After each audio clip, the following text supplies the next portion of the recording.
Professor David Weir used to be the Dean of the School of Management here at Bradford. He's a connector of people. He connects people. And he was a man who linked me to get my first external examining position. He just went to a university and, you're looking for external examiner? Talk to Kwaku. He's the man. He's very nice and a young man and very sharp scholar. Please talk to him. So that's how I got my first external examining position. And after that, a lot more. Now even I'm declining because I don't have time to do it. So it's good to have people who you can connect with, who can also connect you to other people. That's what this is all about. Okay, so don't miss out on that. So on that note, please let's give a round of applause as I welcome Professor David Weir to give us a plenary talk for today.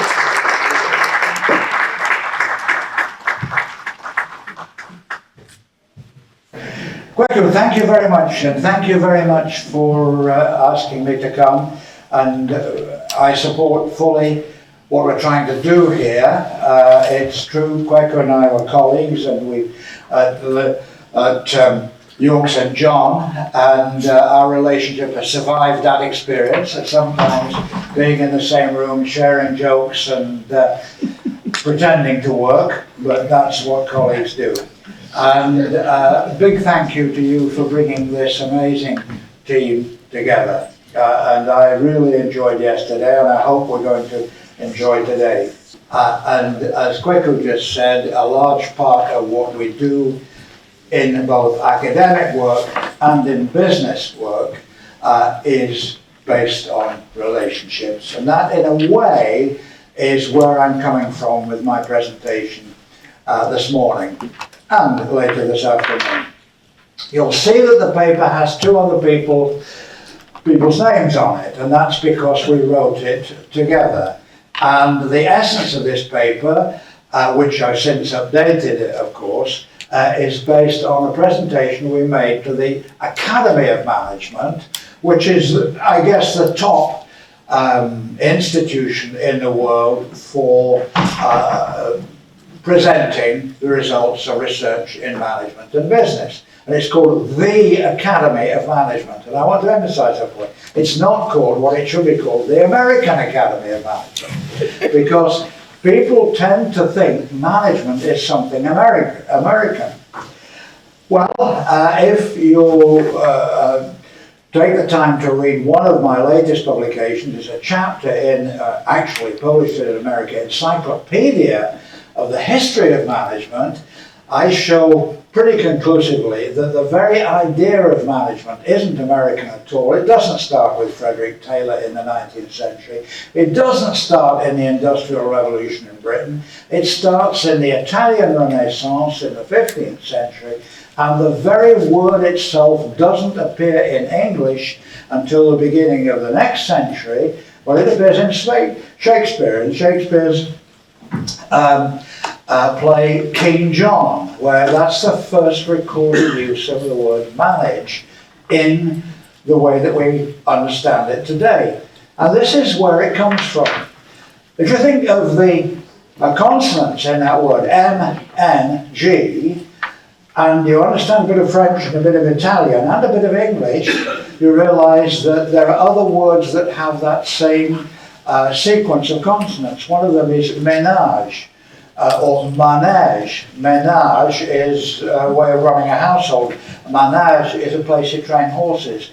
And I show in the paper that the first people ever to be called managers were in fact horse trainers brought into southern Italy in the 15th and early 16th centuries as trainers of horses. Where do you get the best horses in the world? All those years ago and now, the answer is from the Arab countries.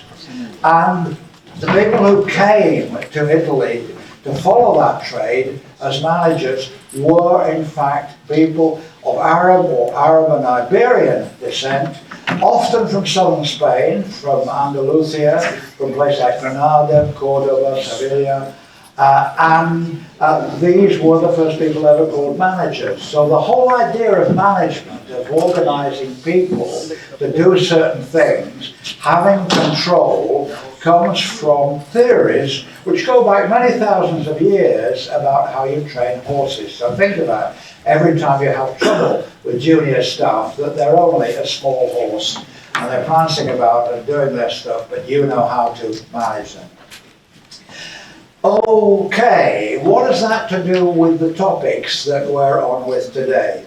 Well, another thing I wrote, and this time it's about 40 years ago, I wrote a chapter in a book for an audience basically in the Arabian Gulf. In fact, in a publishing house in Kuwait. Why would I do that?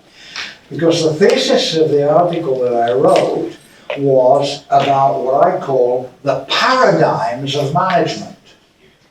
So that's the first idea of my talk today, that there isn't just one paradigm of management. There isn't one way of managing properly. There are actually as many different ways as the ways you learn to do other things. Who do you learn stuff from? Your parents, and then your school, and then your college. But actually, all the time you're learning, and you're learning from your workmates. You're learning from peers, and you're learning from your mentors. And all of these people are implicated in a culture of which you are already a member. That's the important thing.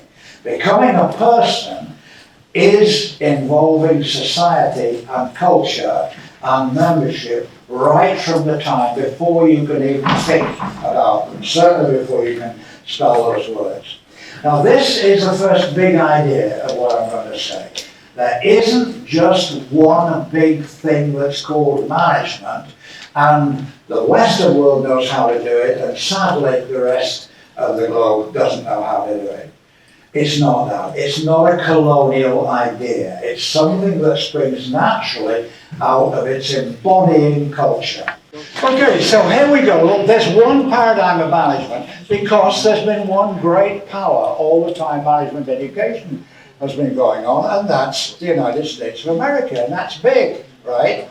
And it's colonial, like the British Empire. It's English speaking, it's big and it's colonial. This has been the world of our parents and our grandparents. It doesn't have to be our world, because we already have a world. So I said there are a couple of things to notice about this, because I first started trading this stuff about 40 years ago, when the real threat to the hegemony of that one theory of management was coming from the Far East, from Japan.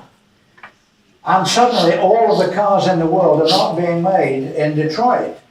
A large number of them are being made in Japan.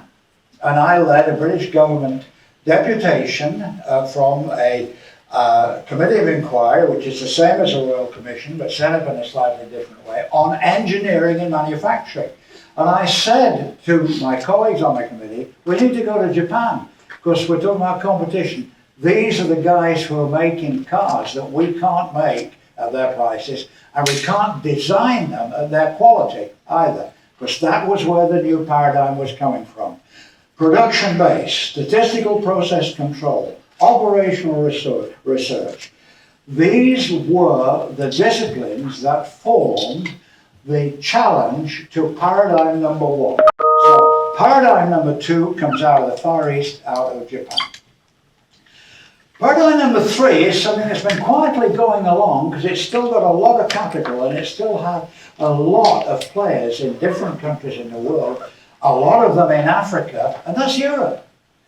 A major colonizing entity of the last 3 centuries, which has a great influence still on the management cultures of those countries, right? Like Ghana, like Morocco, which is part of Africa, by the way. I have a Moroccan daughter-in-law. She's married to my son. I have a Moroccan grandson. Don't tell me Morocco isn't part of Africa. It is. I can read a map, and so can he, right? And we speak French half the time, and we speak English half the time. And Cyril knows I've worked for nearly 20 years, largely full-time for the first 10 years in French business schools.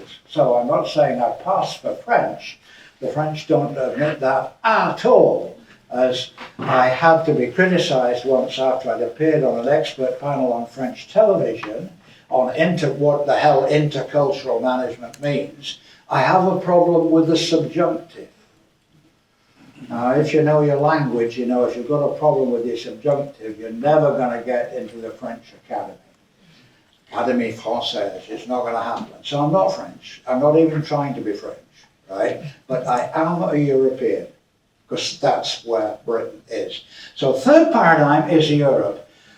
Very different kind of paradigm of management if you think about it, because it's a mixed economy in a different sense. The United States is not a mixed economy. It's a private sector driven economy.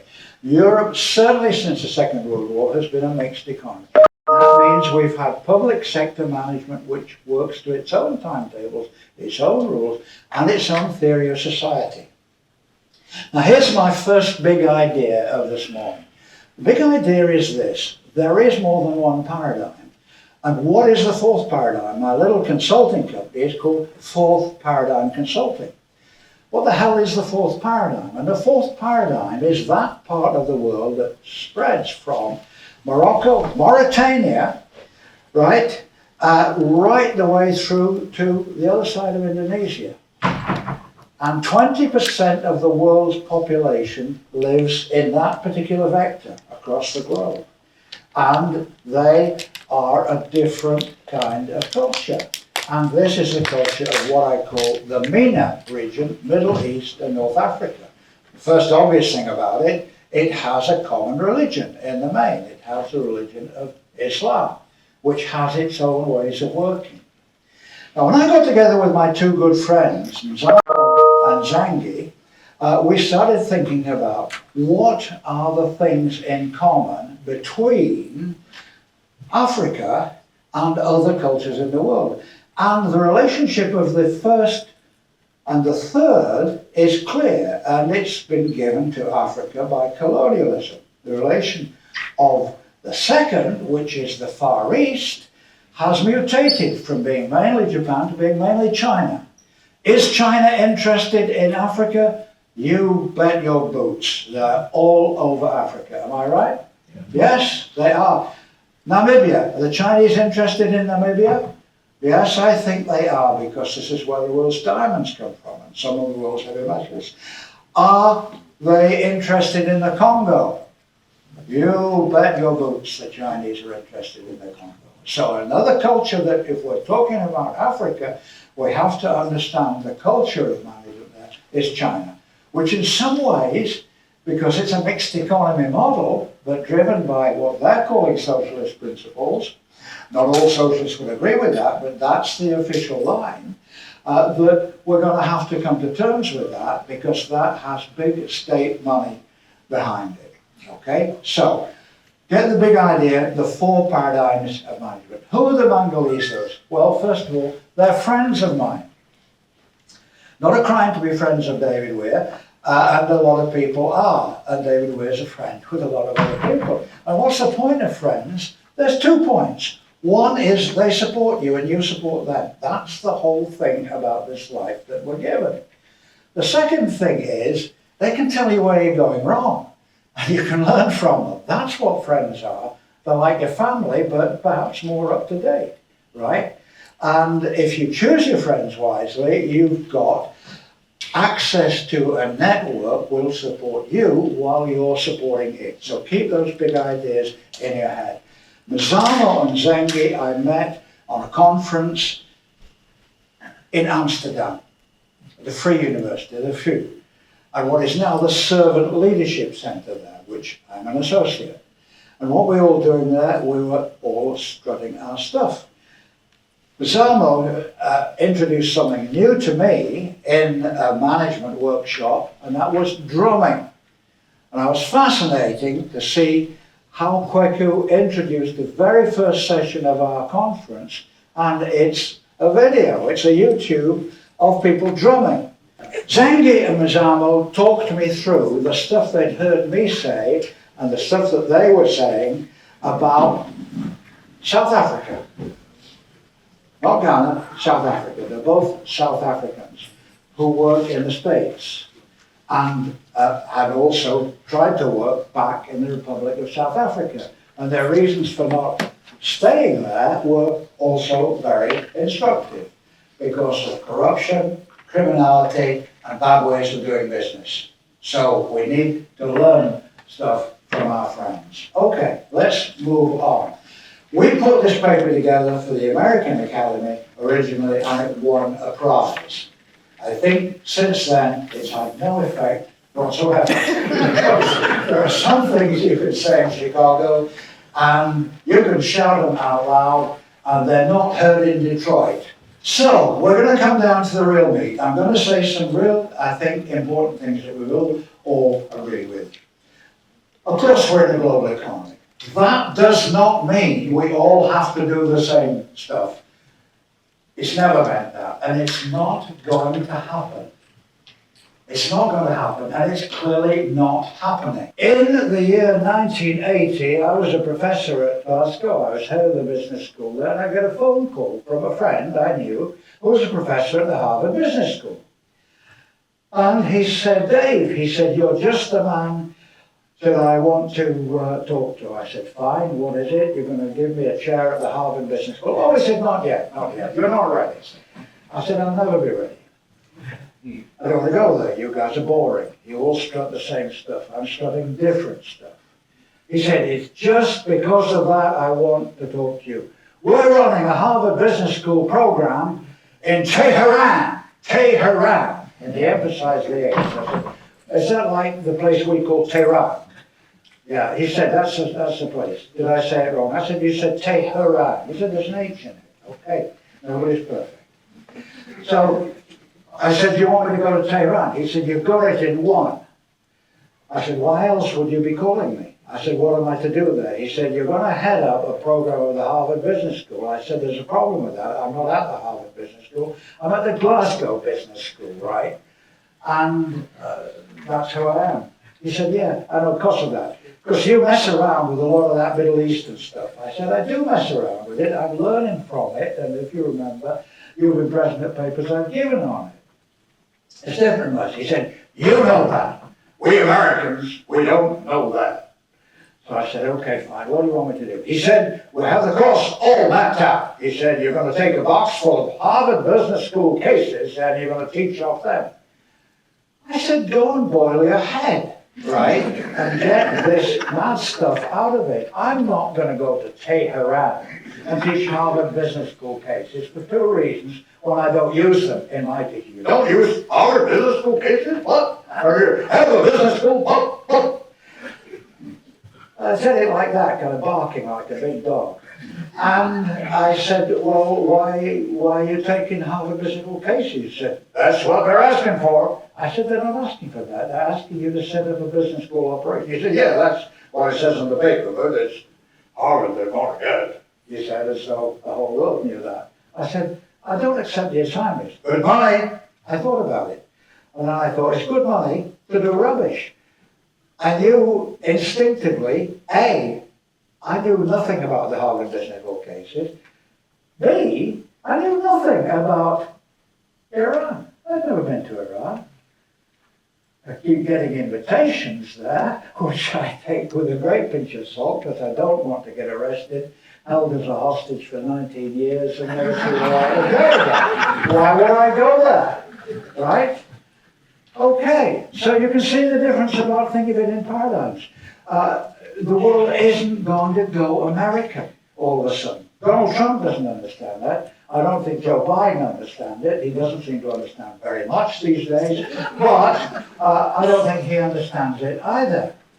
Myriad new ways of managing continue to evolve. We are walking on an escalator that's moving, and it's moving to places we haven't been to yet. That's the nature of the future. That's the nation of capitalism. It's the nation It's the major insight of what your life is going to be about. It's a new surprise every day. And today my big surprise is doing things with my hand which will make me attractive to the opposite sex. I've been looking for this magic all my life, but I must have been using my hands in a kind of wrong way. I think if you use your hands like that when you're dancing, that means no, not tonight, Josephine. Is that correct? Have I picked that up? Okay.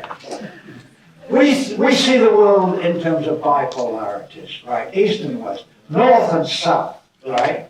Africa is a huge continent. Nothing I say will illuminate anybody who wants to hear from me about what management in Africa is really about. I haven't studied it.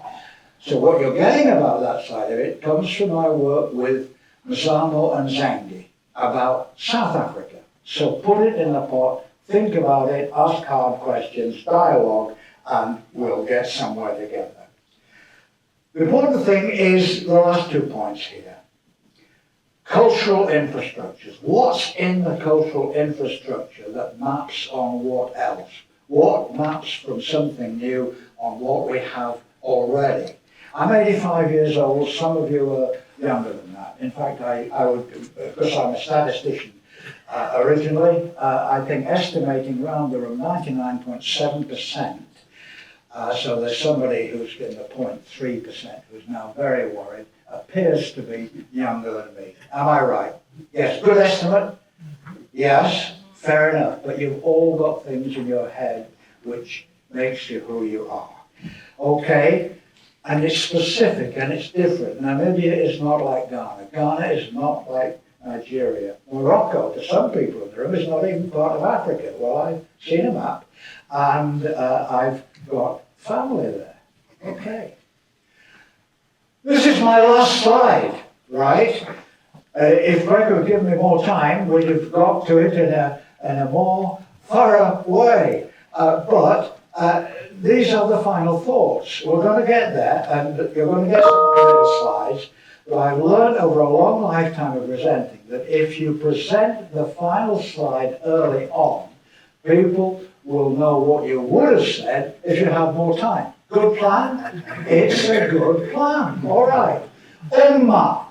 Is there by any chance anybody here who is a Muslim and won't mind owning up here in the room?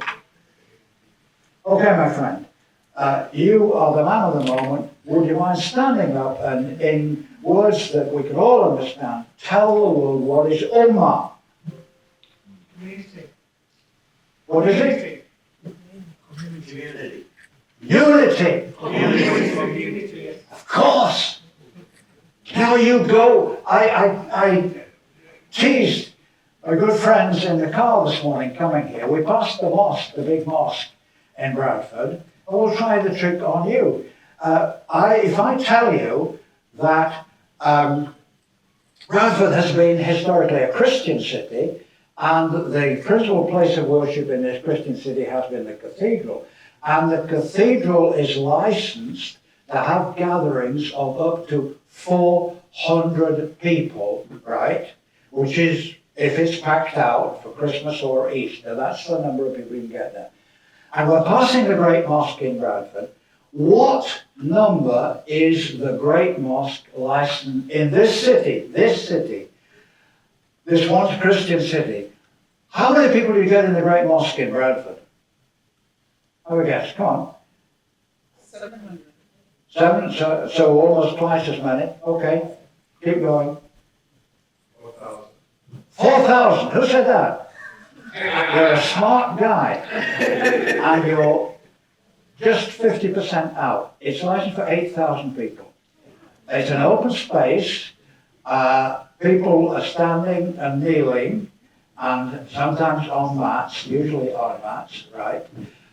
Ummah occurs where because it's always there, but it occurs in prayer when your forehead touches the mat. That's pretty much the case, isn't it? So you're in Ummah, you're noting your solidarity and collectivity in that act. Now then, there are a lot of people who know what the second word is, Ubuntu. What is Ubuntu? It's essentially, I think, a Swahili word, but I may be wrong about that. I don't claim to be intimately knowledgeable. Right, what is Ubuntu? I am because you are. Now, interestingly, another object of my research interest, and I published on this as well, is a Scottish philosopher called John McMurray. And he has a book on persons. He says, don't get the idea that people are just their brains.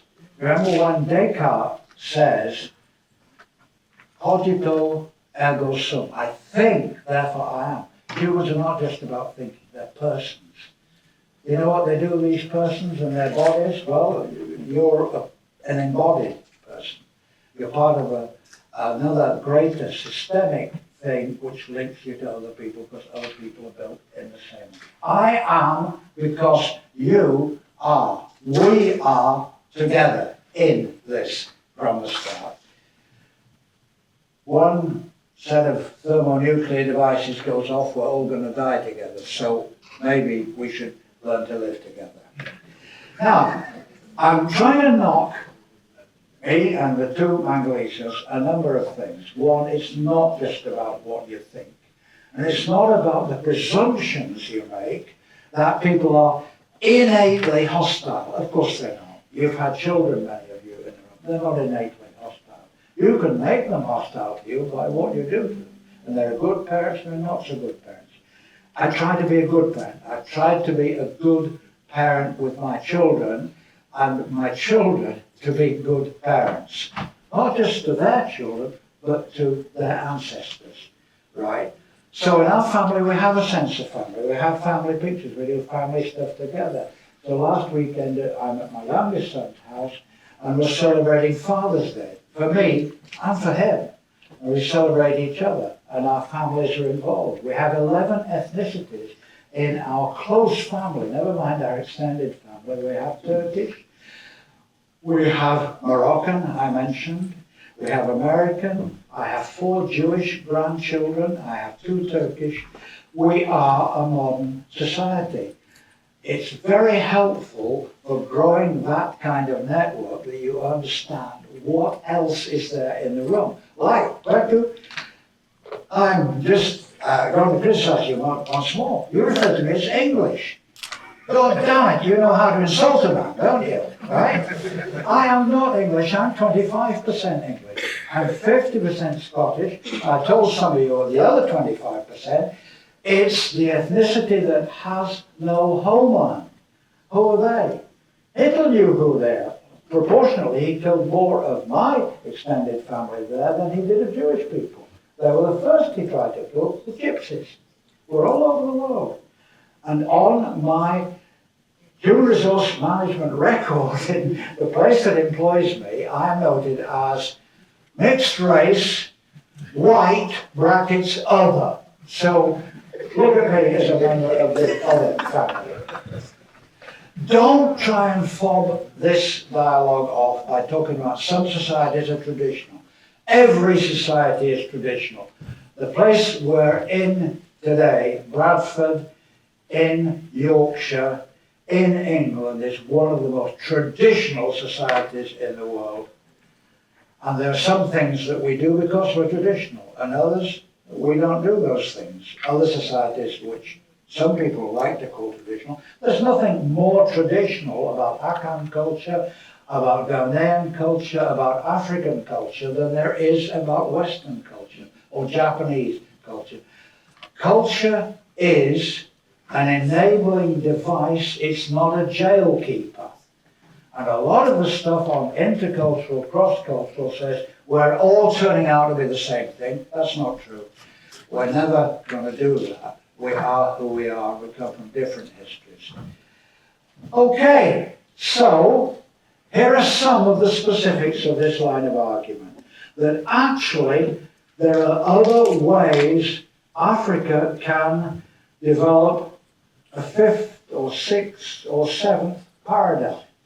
And it doesn't have to be the same all over Africa. Africa is constituted of many different cultures. in what we call the Middle Ages, which is about 1,000 years ago, one of the biggest cities in the world was on this continent. It was Timbuktu. And the second great city, of course, which had been a great city and a great demographic influence on the world and its subsequent cultures, is, of course, Cairo. Is Egypt part of Africa? Well, the map says it is. And historically, the first people to colonize, as far as written records go, mainly down the east coast, were Muslim countries. That's only as far as the written record goes. The archaeological record says, look, it happened many times before with cultures that you never even knew existed. Where did the gypsies come from? To the great Indus civilization of the subcontinent, the north of it. And the gypsies were apparently originally a city that didn't pay its taxes.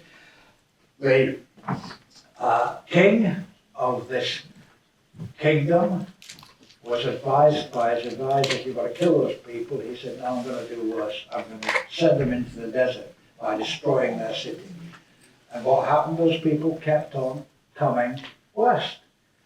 So people you call gypsies came through North Africa because for about 2,000 years after they'd moved on and moved on again, they appeared to have come from Egypt. The people we call Roma or Romani came into Europe through what was at that time even called the Roman land, which is now Romania. Okay. So this is what we're trying to do. We're saying a few critical things, I think, in this paper, one of which is the way this Western paradigm has tried to colonize the world is exactly that. It's an example of cultural colonization.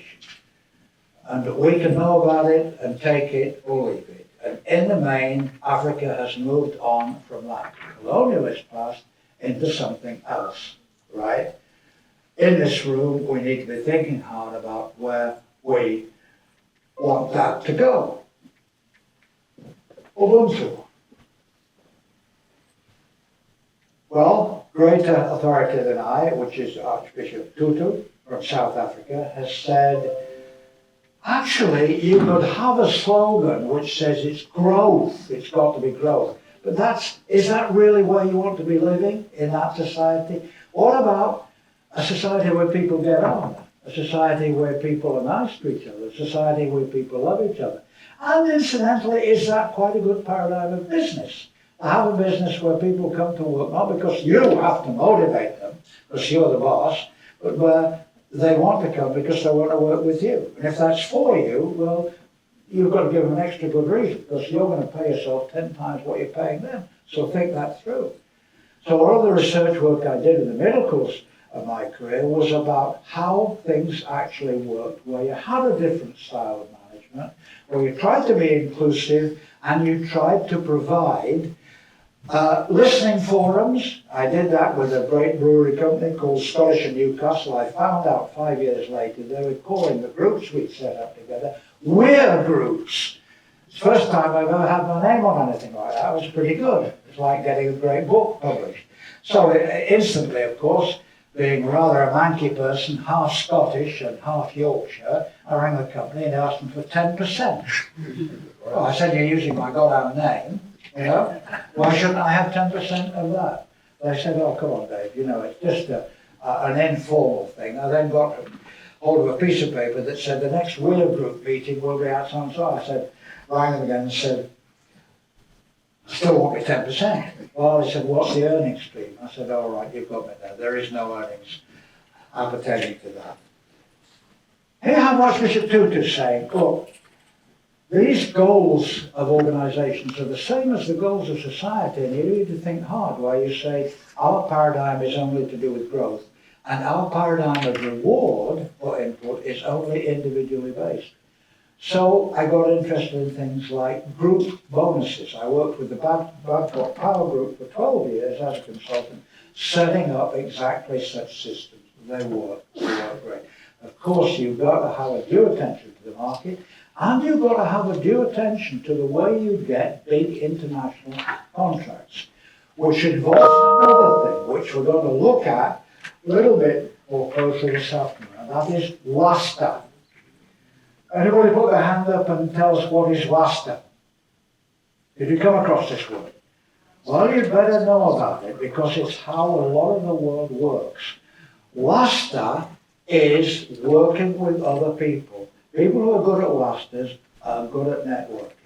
And in the Arab language, you have a word for that. It's called wasit.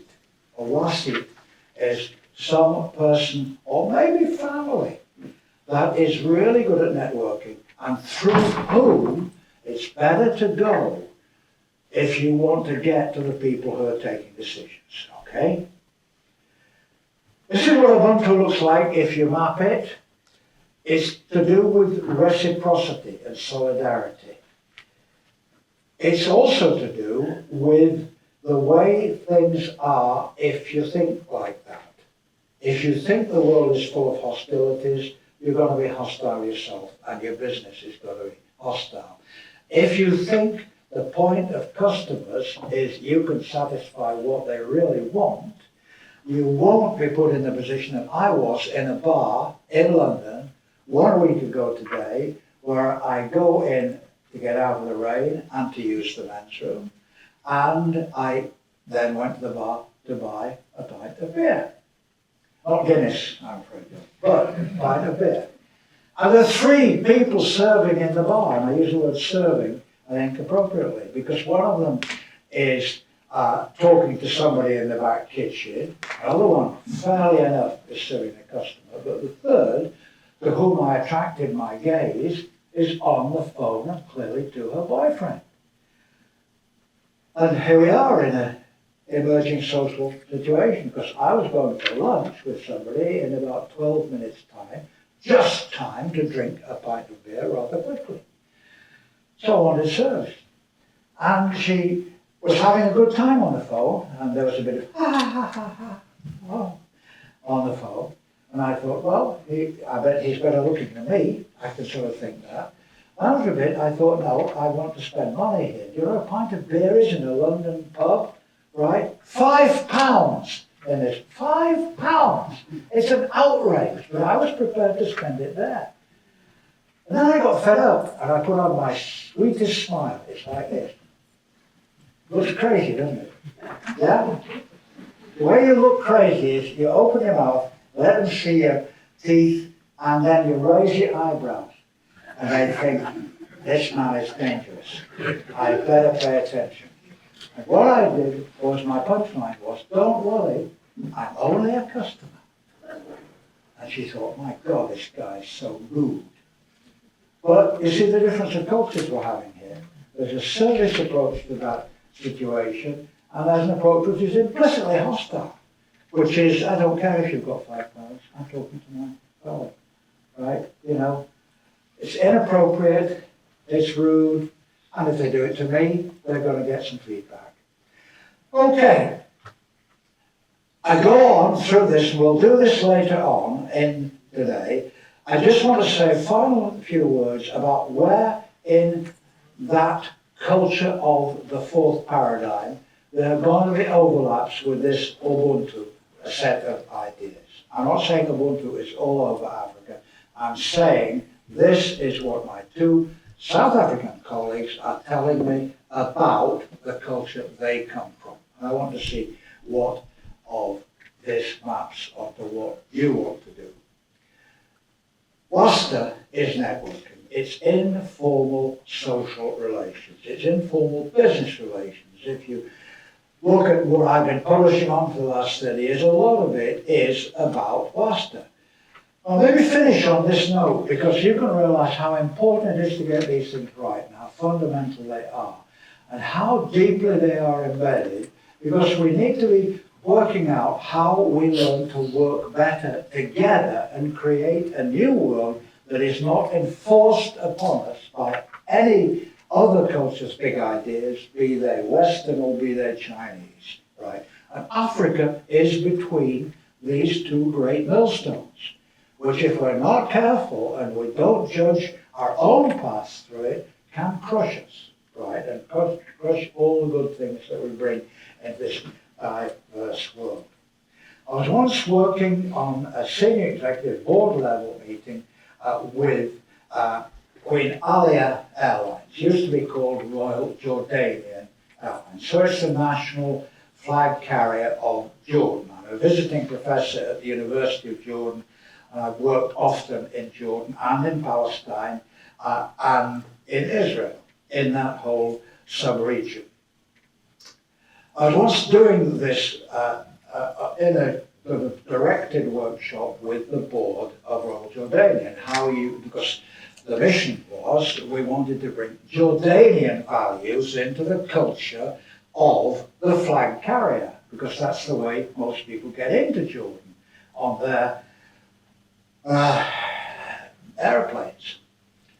And I used the word wasta, and instantly a guy, I could tell he was a senior executive because his suit was almost as good as mine. And he jumped up and he said, "Don't say wasta!" I said, "I just said wasta." Did you notice? He said, "Don't say wasta again. His Majesty King Hussein has said we are having no more wasta." I said, "Absolutely fine by me." I knew His Majesty King Hussein. I gave him an honorary degree of our university. He calls me, when he wrote to me, he always referred to me as my dear friend. He came to open, agreed to come to open the first ever management conference we called, directed to that sector. It's called the Arab Management Conference. We ran it for 10 years when I was here. So I was in touch with His Majesty King Hussein. I had an idea of what went on in his head, and we discussed this. I said, "Fine, His Majesty King has said that, we respect what he means by that." And I said, "The minute you abolish wasta, get on the telephone." I'm going to put my telephone number up on the board. "The minute you abolish wasta, call me and I'll come and give you a different lecture." And then one guy in the corner sort of smiled, and then he cracked into a laugh, and then suddenly all the room was laughing. Why? Because it's not going to happen. It's deep in the culture. It's a culture of reciprocity. It's a culture of help. It's a culture of family. It's a culture of, if you know who is telling the truth, stay close to that person. If you know the person who is telling you lie after lie after lie, avoid that person. That's what wasta is based on. It's got a universal application, and there are aspects of it in every culture. Don't tell me there is no wasta in Western culture. It's based on it. Academic life is based on propositions like, this guy got a degree from Cambridge, he must be smart. This guy got a degree from Oxford, he must be terribly smart. No, not if your name is Boris Johnson or David Cameron. Your deeds and your actions show that you're not that smart, right?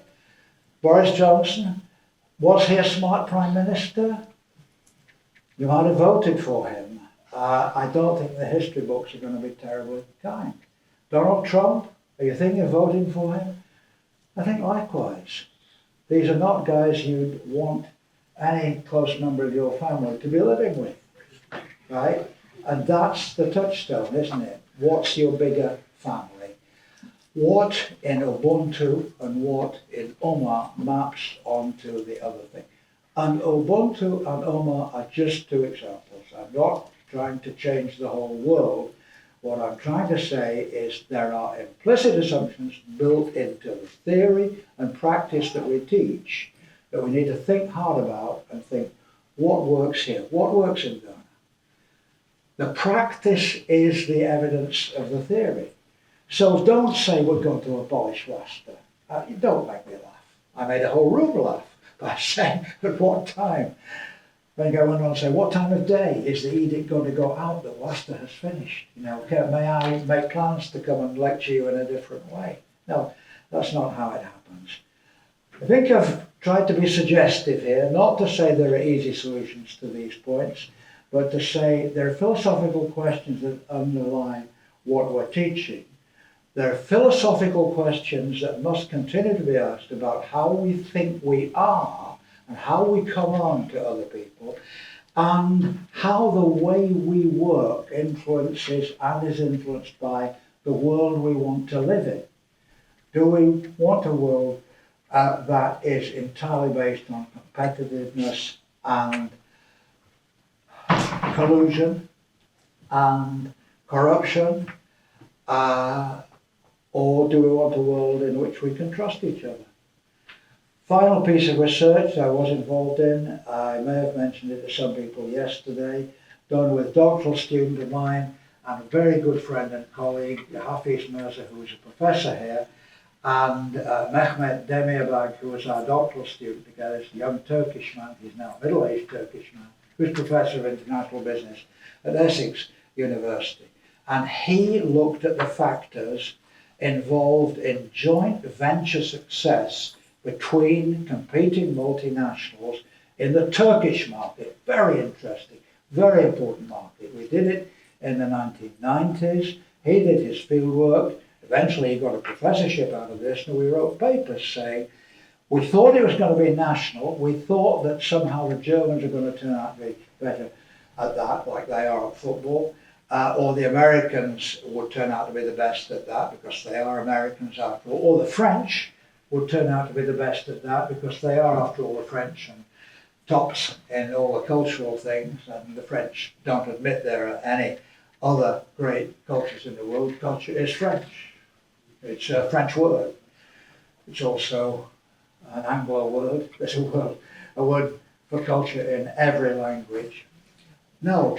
There was, however, one factor which came out of all our studies which we thought were about national comparisons, and that was, who do you learn to trust?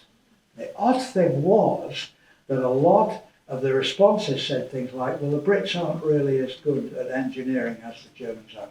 The Brits don't actually have the state backing that the French can bring to this.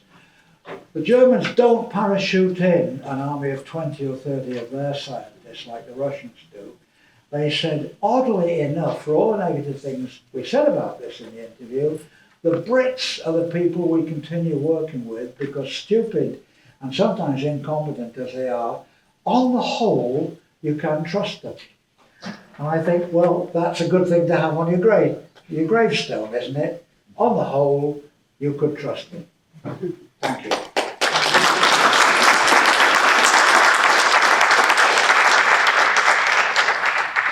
Questions, if you can. Or denials.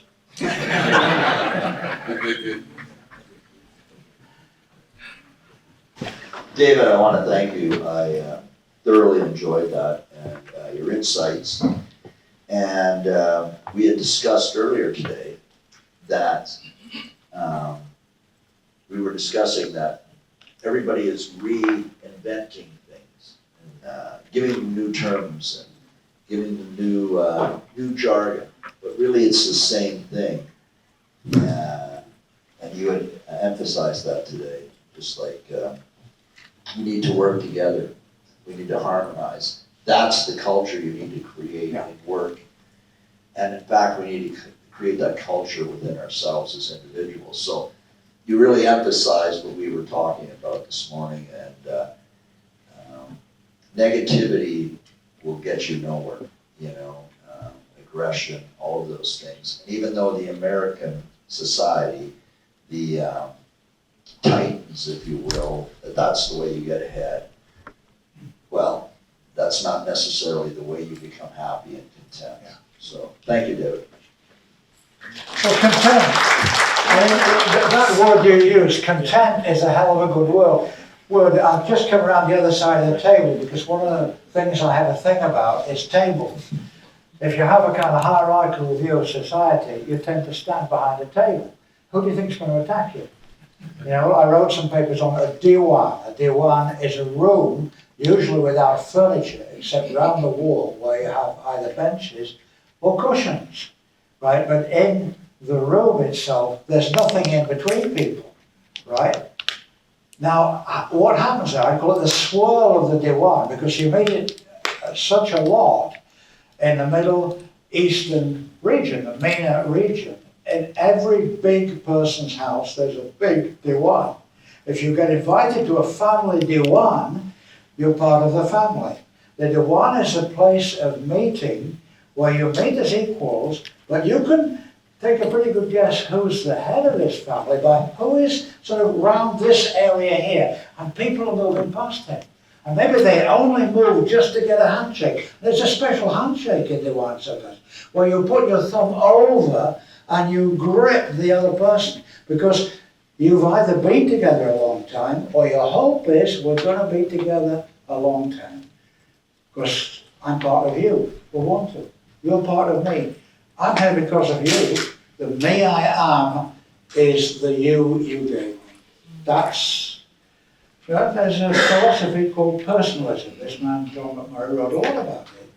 And the great thing about personalism is you have to be vulnerable in some way in a relationship. It's a little bit like being married or living with somebody, you're in a family, they have to know the truth. So, better that you tell the truth, because they know it anyway, or they will know it.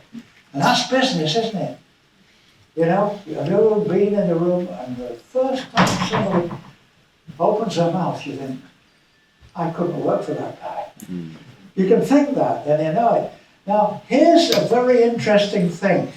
I tend to be multiply ignorant in it. I'm interested in lots of different stuff. And some people, I once had a friend, really good friend. He's one of my fellow co-founders of the British Academy of Management. He's a great man. If I told you his name, you'd know who it was. And once he heard me giving a presentation at a big international conference, it was EGOT, and afterwards we went for a beer, and he sort of tapped me on the arm and he said, you know, Dave, if you never learned how to focus, you could have become a great international scholar. And instantly, I had the reply on my lips. It was kind of shameful and hurtful of me. I said, in that case, I've been as bloody boring as you are. What's he saying? He's saying, focus, know about less. Know everything there is to know about this table. Listen, I've been a director of a company that sells windows. I could still sell you windows, right? Not because I was a good salesman, but a director of a company that knew what a good salesman was and get them, pay them right. You know how to pay good double glazing salesmen? Don't pay them a salary. They're of use to you as long as they're selling windows. And if they're really good at it, they'll have a plan for how to get away from you. You know? Don't make these people sales managers or regional coordinators or any bullshit title like that. Get them on the street selling windows. Know what people are good for and what they want to do with their lives. Talking about motivating. A lot of motivational theory is about how you get the lesser orders to do your crap. Yeah? That's motivation in some of our textbooks. Motivation is actually finding out what people are there with you for and get some idea of how long they're going to stay. Ask open-ended questions. Open-ended means you're ready for a response that could be not what you're looking for. That's the way you learn. That's what mentoring's about. Mentoring is really good to do for older people because you realize you are old and you're hearing new stuff. People say, why do you still teach doctoral students? I said, I don't teach doctoral students. I learn from doctoral students. Oh, I mean, that's it, isn't it? That's it. You're making yourself vulnerable. And that's the value you have in that relationship. Yeah? Round of applause for David again. Okay. I know when it's time to shut up. About half an hour.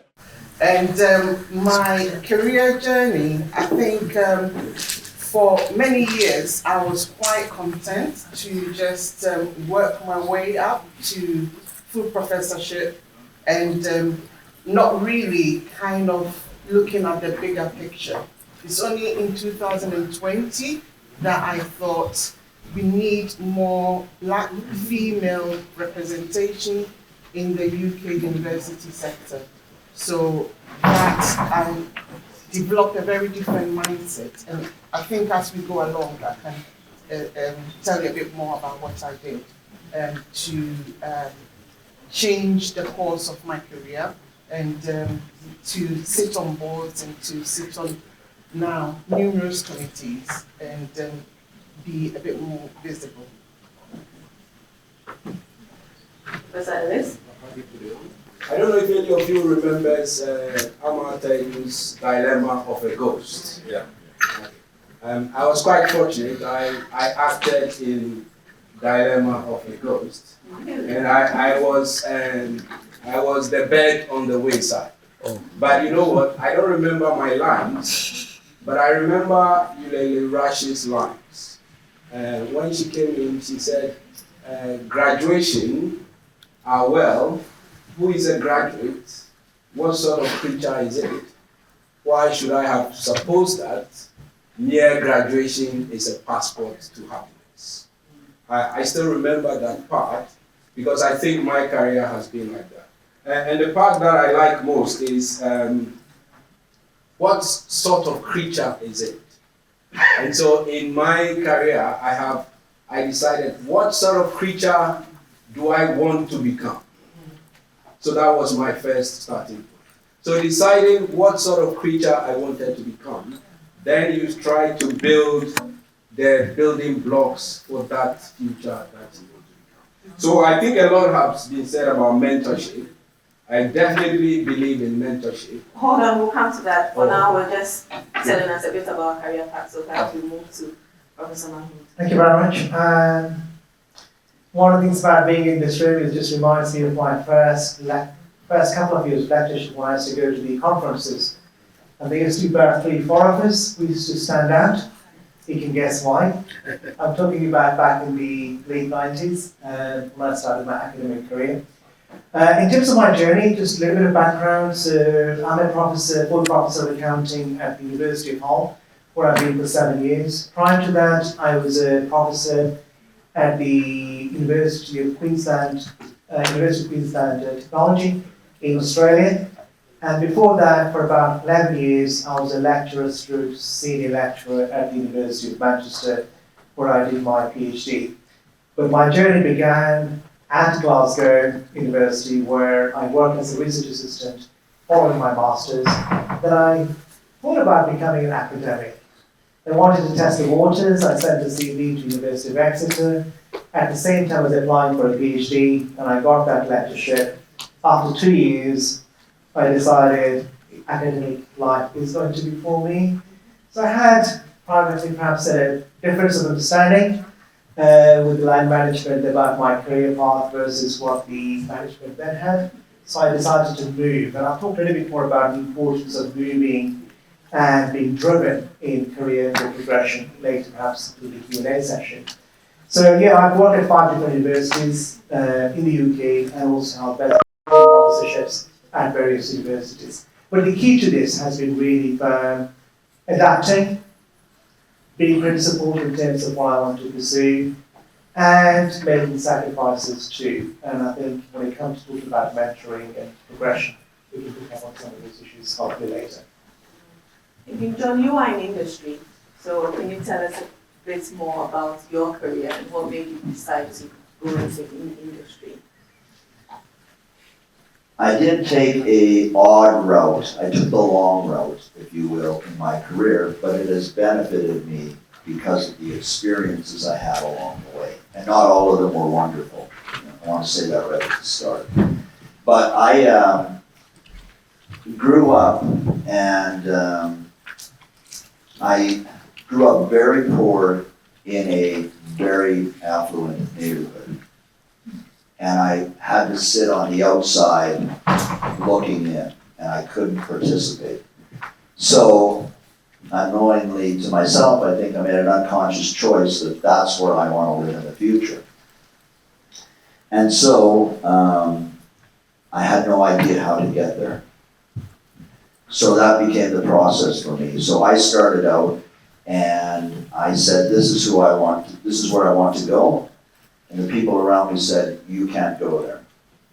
We're not allowed in there. That's not who we are. But there was something inside me that disagreed with that, that knew the truth, because I saw what they had and I wanted it desperately. And so, there was a story of a gentleman who I admired, and he said to his friends one day, they were playing baseball, and he said to his friend, when he was up at bat, he said, I think I want to be the President of the United States when I grow up. And his friend said, Rudy, you will never be the President of the United States. And he later said, I shouldn't change career thoughts. I should have changed friends. And that's what I had to do. I had to change the people I was with. And so what happened is, I worked construction, laboring jobs, all of those things. And then someone came into my life and said, John, you're trying to get this life out of that job. It will never happen. You will never be able to work enough hours to do that. Have you considered sales? And I said, absolutely not. But anyway, he talked me into it, and it changed my life, and I'll tell you simply why this, and then we'll move on, is I was now, like being here today, I was brought into a group of people who were professionals and spent time, money, and energy trying to champion the people that were working for them. And I met a mentor there, and it completely changed my life. And from there, I graduated from sales to, running my own business, to consulting, to training, and to where I am today, where I'm apparently somewhat retired, apparently not though. And, but my wife, we still have a business that I help her with, but I do mostly consulting with businesses and mentoring because I know they need the help that I needed, and I want to give that to them to make their process easier. All right, thank you. So moving on right from what you said about meeting somebody and changing the course of your career by just telling you what career path you should take, I'm going to ask all four of you about mentorship. How has mentorship impacted your career? And how do you establish that relationship? How do you, first of all, meet somebody or establish that mentor-mentee relationship for career advancement or industrial advancement in either way? Would you like to start, Professor Ellis, because you wanted to talk about mentoring? I think that's it. Yeah, hello. Yeah, thank you very much. So, for example, in terms of mentorship, like what I was saying was, when I wanted to, first you have to decide you want to achieve something. So you set out the goal, that this is what I want to do. And then you think that, who can help me to get there? Now you can already have a circle of people that you are close to within the career. Some already like you, some don't already like you. So the ones that you think can help you achieve your aim, how do you get them to like you?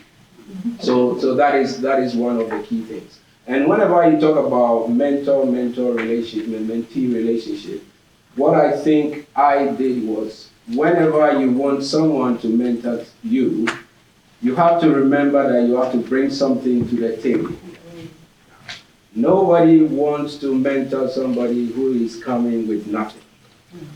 So usually, some of the time what happens is, they see you present a paper, or they work with you, and when you get a chance to work with them, be prepared to do almost all the work, because it's through that they judge what you can do. And once they realize what you can do, then they are happy to vouch for you and then push for you. So I selected some people, some of them, to be honest, mentors, some you find, but some find you. And some find you because of your work. And once they find you because of your work, they want to work with you because they find it easy. So the ones that find it. But mind you, in the process of finding mentors and they finding you, there are others who also find you because of your work, sometimes junior people. And I like it when Prof was saying that he learns from his PhD students. So whilst you are trying to go up, don't forget that there are some people who are below you, that you can also go with. And in some cases, what happens is when you work with a junior colleague, sometimes the new method, he knows it better than you. For example, one of my PhD students writes an introduction better than I do. So I would bring him onto a project to try to advance the project. So I think that is one of the things. And when you work with them, try to give 110%. And whilst you are being mentored, you should also be mentoring somebody, because it's a two-way street. So that is how I saw mentors. And I don't see mentors as somebody higher or somebody lower. I see it as multidimensional. So for example, I used to work in the same university as Sandra. We could just have a conversation that is inspiring, that we realize that, look, I need to do more. I'm more capable of getting to the next level than I have. So that is it. Now, in terms of mentors, because everyone will say something, when they have gained trust in you, sometimes you are there and there's an opportunity to join a team to do something, and they will bring you on board because you have established the position. Thank you. Who should I give it to? Who wants to take over? Okay, Sandra. All right, because Alice mentioned me, I thought I could yes, Alice and I looked after each other when we both at Middlesex University. And I remember when Alice was leaving Middlesex and said, Sandra, you are not, your potential is not being realized here. And do you remember I took you to my lab and I thought, my potential, the way I really get to do great science, I'm a biochemist, and the team I had built and the opportunity to mentor PhD candidates, where my candidates will graduate and become faculty members, I felt that was fulfilling enough for me. But in 2020 with George Floyd, I thought maybe I shouldn't just stay within my faculty or my department, I should make myself more visible. And the person I chose to mentor me was the person that, it was one of the executive members of the university, who a few people had come and spoken to me about how they felt that she had racially discriminated them and actively slowed down their progress. Of course, I didn't confront her with that straight away. I worked with her, I call myself a connector. So I built a project, sector-wide project. She was on it, we co-wrote a paper. She saw how I worked, and I think that's what you were saying, Alice.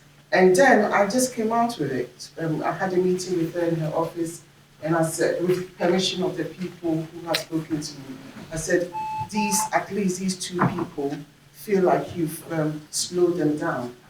I would like to know why or what their writing, the applications were like that hindered them, because they feel it's discrimination, but she needs to think of it a different way.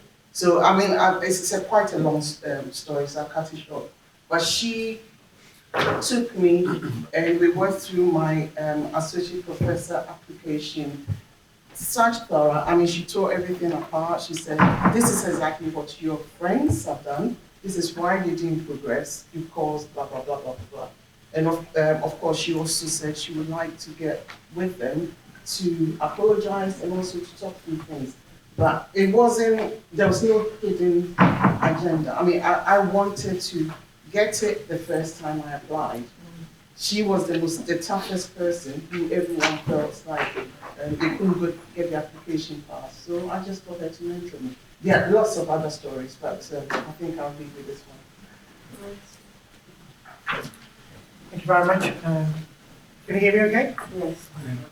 The couple of things that I do want to pick up in terms of the theme that we talked about is what has been key to progression and obstacles to progression. And I think mentorship does play a big role.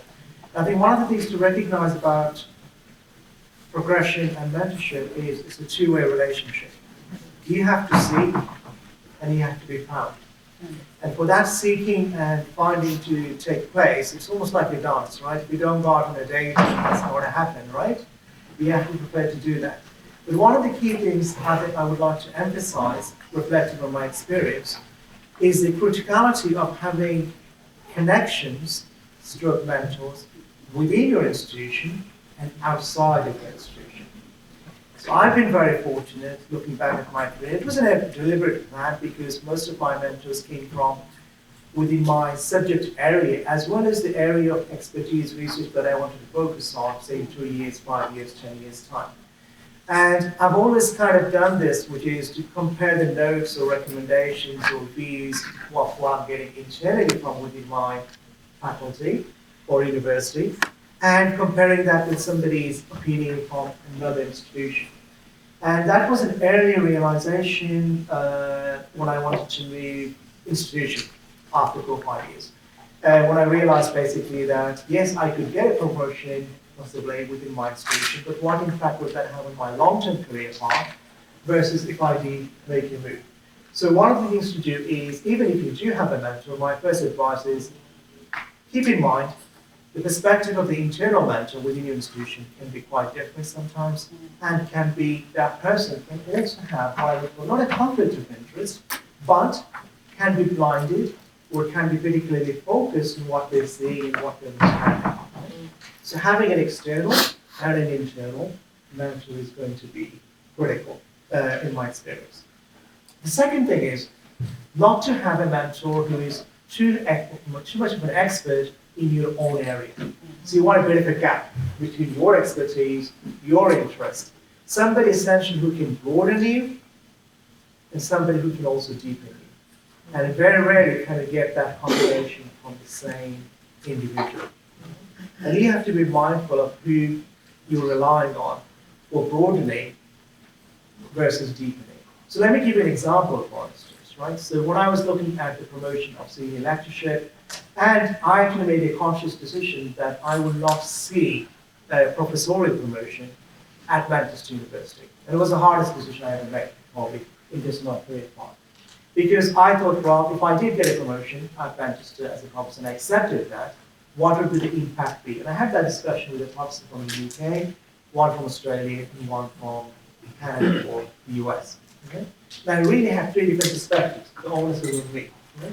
So the benefit of that networking is the second point I want to make, is even if your university doesn't fund you for conference, doesn't fund you for going out to seminars and so forth, my recommendation to people is to save 5% of their annual salary if you're an early career researcher, if you can, and invest that on self-growth. And I did that, right? And one of my mentors told me, so yes, your university head of department is refusing to fund you for that conference, pay that £50, it's worth it, right? Because what will happen is when you get a promotion, you'll get that money in 1 year, right? And then you get that year after year. So that's the other thing I would say is going out to networks, conferences, seminars, right? Going out there telling people you are willing to come for a seminar, just to attend, not even to present, right? Because your own institution may not have the facilities, the range of speakers, the range of access, right? And when you open yourself up to that, you will get noticed. Somebody else will open the door for you, hopefully, and then respond to that. So that would be something I would emphasize. Reach out, and at the same time, be prepared to signal, even if you're a senior lecturer, even if you're a lecturer, what you're doing to give back. And that's my other point, that it has to be a two-way relationship, right? You're gaining, but you're giving. But you're giving back perhaps to a different group of people, to a different location, right? To a different country even maybe, depending on your context. So that give and take, give and receive, right, is part of the mentor-mentoring relationship.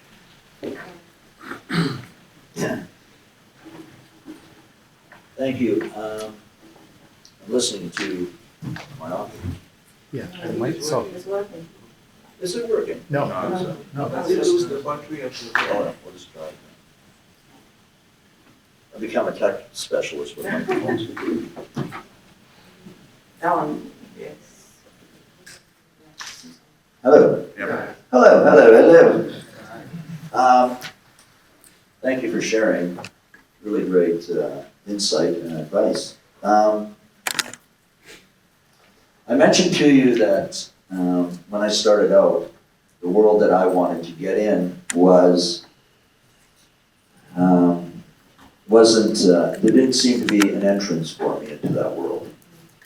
And so clearly I couldn't find mentors because I was living in a different area where mentorship, and those types of things lived. I did have mentors, but what they were mentoring on me too didn't feel right, and it wasn't something that I wanted to learn about. And it was really about my limitations. So what happened is I found a mentor, and a good mentor will literally be a component that will change your life and change the direction of your life. And so I want to just share a couple of things that I think is important that you need to be able to identify in a mentor for yourself. Because how do we know if they're good mentors or bad mentors? And there are plenty of not so great mentors, if we will. Everybody is giving advice or opinions today. So again, I said I couldn't find my mentor, so I had to find him through books and tapes at the time, cassette tapes. So I came across a gentleman by the name of Brian Tracy. And as soon as I started to read what he was saying and listening to what he was saying, I knew that he was sharing the truth. And that was important to me. Because I had not been told the truth up until then, and it had brought me tremendous suffering. So you want a mentor who's telling the truth. Not what you want to hear, but the truth. The second thing with a mentor is they need to believe in you. They need to be able to see your potential, your untapped potential, and what you can be. And they want you to reach that potential. And if you can find that,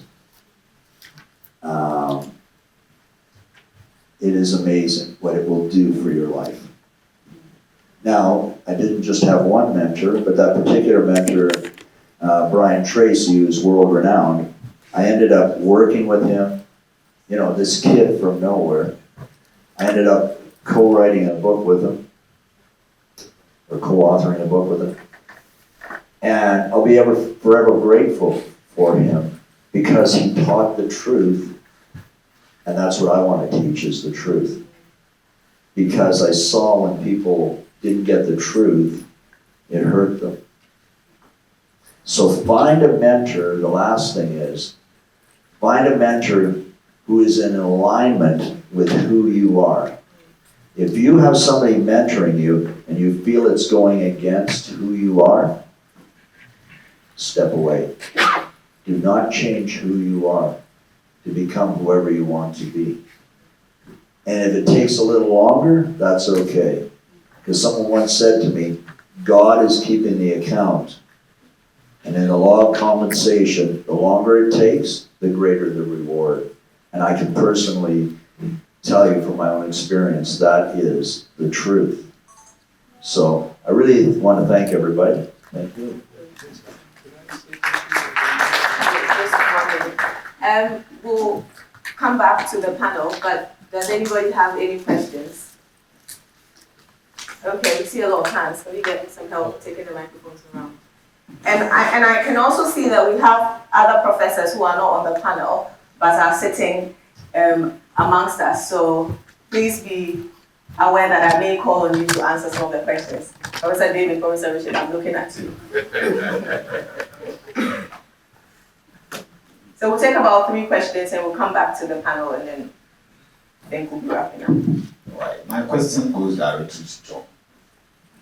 When you are giving your accounts, I was learning something from it. In our culture, I don't know whether it's not deliberate. We are not lying to you, but they will tell you, Kwame Yeboah, you know where you are coming from. So be careful the kind of friends you associate with. You were looking at your world, where you were, and they see the world that you want to go, and you say there was no entrance for you. Our parents also do that because you are coming from a very poor background. For them, they are intent to advising you. So they will keep on drinking that thing into your head because they don't want you to go and bring a problem. When you bring a problem, there's no money to, or no one to talk to. So this thing prints into your subconsciousness. They are not lying, but they are looking at their situation. Now you want to go to another world. And this thing has in your print. For me, for example, even when I became a businessman doing business, I was still afraid of going for a bank loan when my banker said, come. Because they have printed into my subconsciousness that be very careful, Kwame, boy, you know where you are coming from. So how do you unlearn this, get it out of your subconsciousness, and then get the new, the new direction, or let me just say, to get to where you want. Break that barrier, that entrance, and get to the place that you want, the unique place that you want to find yourself. Thank you. Thank you. Next question. If we could try and keep it brief so that more people can ask questions.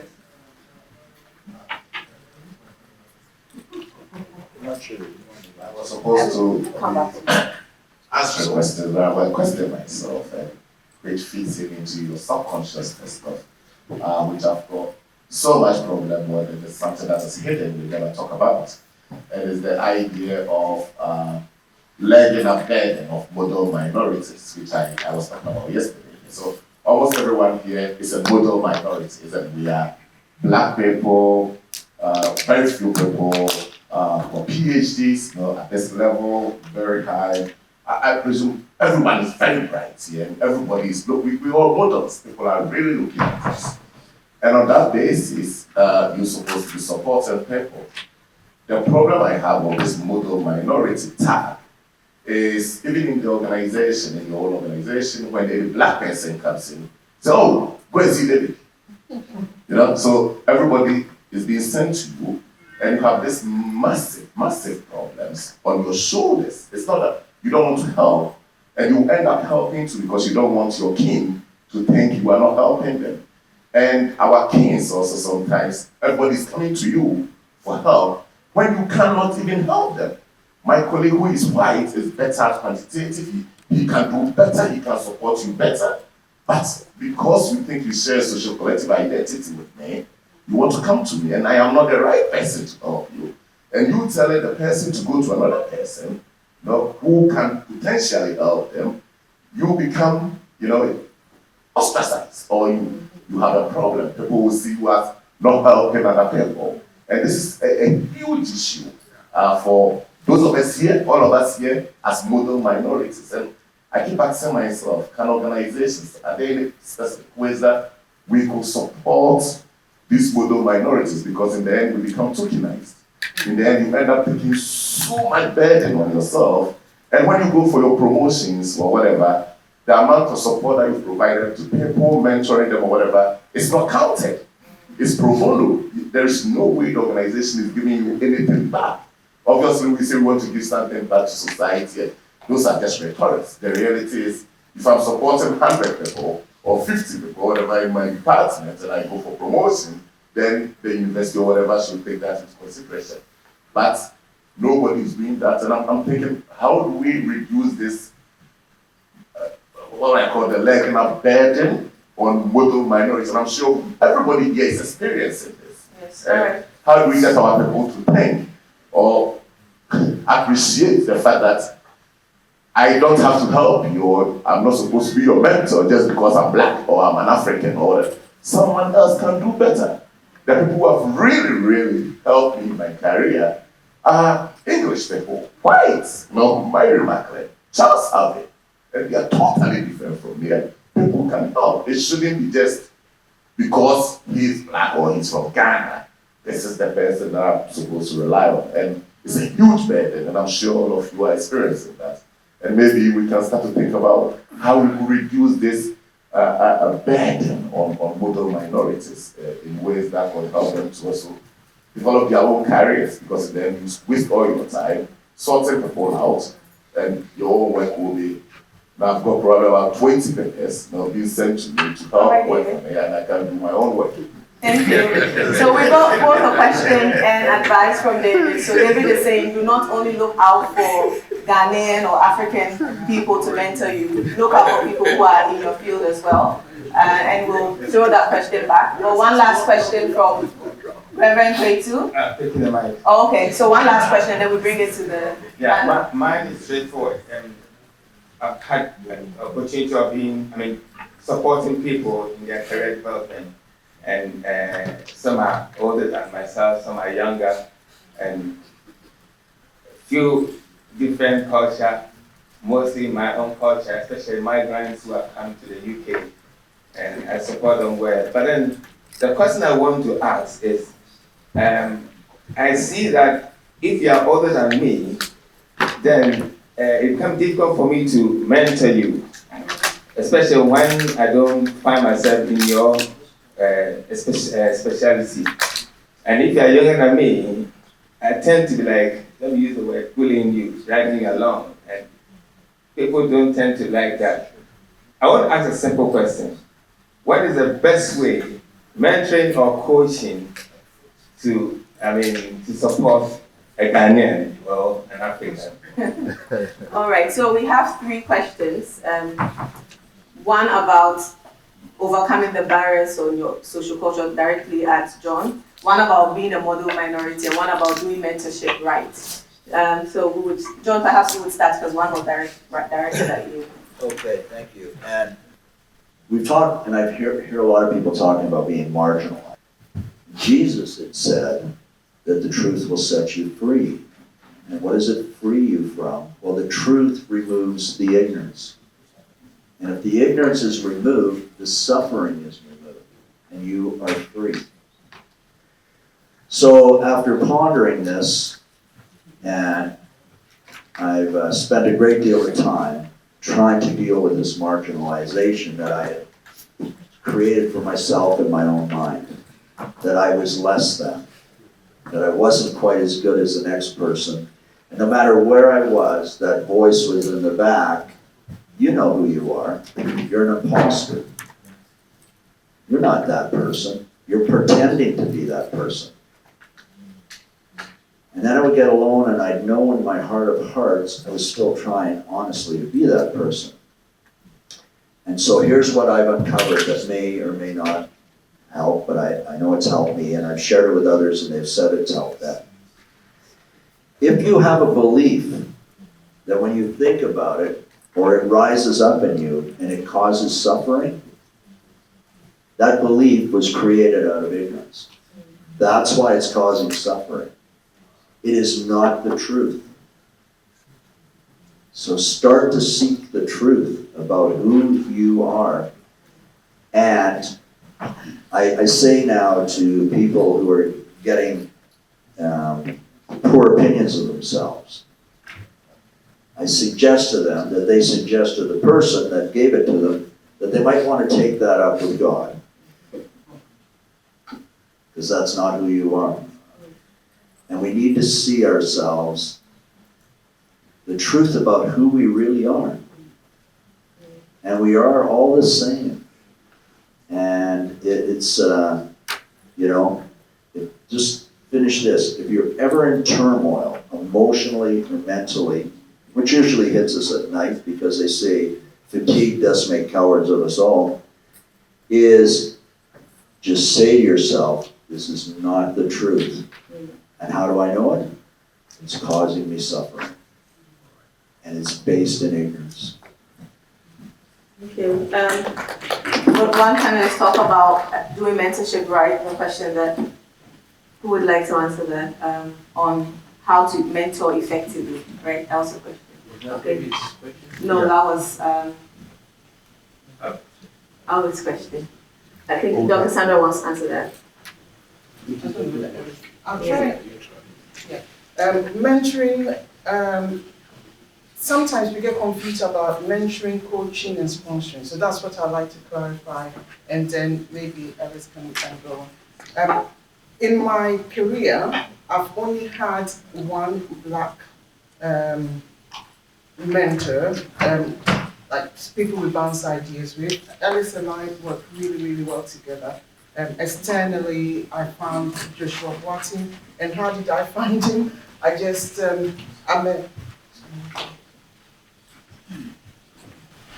I found him simply by looking at websites. That's to cut a long story short. There wasn't anyone within my organization who could help. But at the moment, I have a mentor, a coach, and a sponsor. And my coaching is, they get trained in how to coach, how to help people. Sponsoring is having someone who is in high places who can mention your name. And I've had a few of those where I sit on the board of governors. I'm the first Black woman or person to sit on the board of governors. I sit on about 10 different committees. People see what I do and they say, have I asked Sandra for this? Have I asked for that? And so I think I'll pass it on to, the last thing I'll say about mentoring is that since we've been at the conference, I've had at least 3 emails from people in my organization asking for a meeting for mentoring. And I asked them, it's just quickly, what would you like to talk about? And then I point them, okay, you like to talk about this. How about you see this person first? I put a name person to help you with this and that. I specify what you need help with. And then when I come back, when I return, we have a meeting and talk about this and that. So they have to be proactive. In terms of feeling overburdened, I haven't quite felt that yet. I am very good at delegating, and people do tend to appreciate the direction I give them. I always make time to get with them, but they have to do the basics before they come to see me. Yeah, I think Sandra has said a lot, but I think what our colleague was saying is, I think when you come into academia, sometimes you have to forget about age. And you have to wear a thick skin. If you come from Ghana and you take "what do you mean" as an insult, you are in trouble. Because even though our supervisor was a Ghanaian, he would tell you, "what do you mean? So what?" You know, all these kind of things, they are just English words. They are not attacking your person. They are attacking what you have written or said. So you have to grow a thick skin to be able to take criticism. And you have to be prepared to know that anybody at any age level, there is something they know better than you. So for example, I tell my PhD student that in this topic, you know more than I do. If I tell you to do A, B, and C, don't just take it. If you think through it and you think you don't agree with me, just come and tell me why you don't agree with me, and then we move on.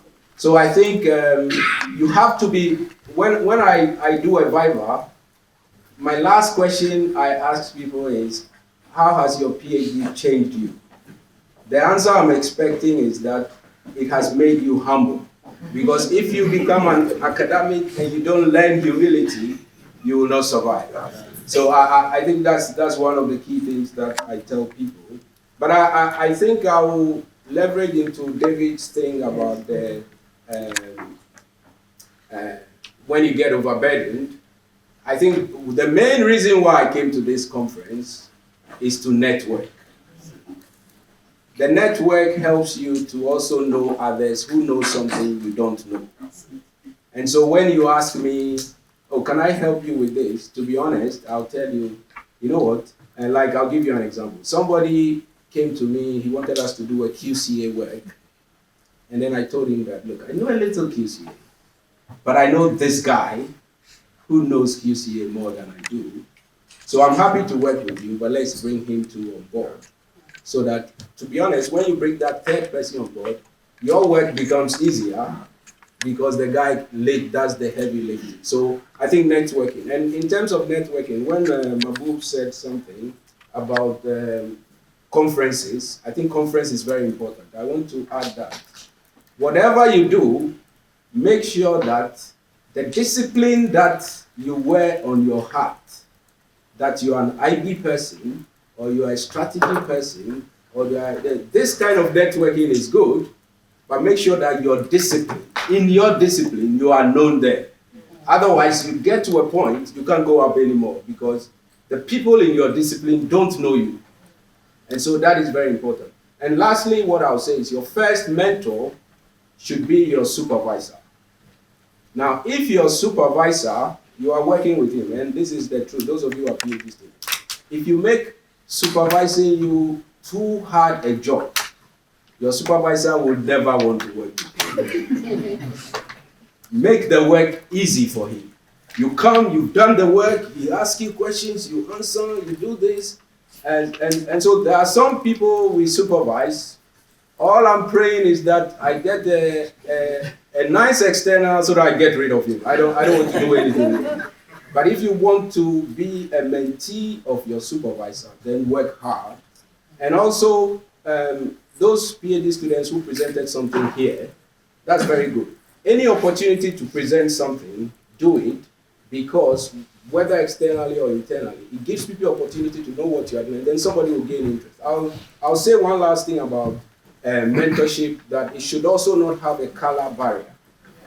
When I was in AOM last year, I listened to a presentation by a white lady, and it was a research that found that if you want to advance in your career, your best mentor should be a tall white man. So don't dispute that. You can find somebody who is non-African who can also mentor you. And I have, like David said, I think David answered most of these questions. Like David said, I have mentors who are whites as well. And so, although they are short, they are not tall, but but that is one thing. So I think that is very, very important. Don't limit the kind of mentees that you have. Okay, so Professor Mama, I'm going to change the trajectory a bit. So we've spoken a lot about mentorship, but we first have to have our foot in the door. And when Professor Leslie were talking, you mentioned PhDs. So I want us to move on and talk about early career academics and professionals. What initial steps should individuals take when starting their careers to position themselves for advancement before we even talk about getting a mentor? So how do you position yourself for advancement? So I think having guided a number of ECRs and junior colleagues into senior lecturing professorship, and I've recently had to reflect on 2 or 3 BME non-white colleagues who I genuinely think with the right amount of support and mentorship, they would be 2 level up, deserve to be. So I can see what the obstacle has been. But equally, right, we can blame the system, we can blame the institutions. But I think there is a lack of proactiveness, or there could be greater proactiveness on the part of colleagues post-PhD.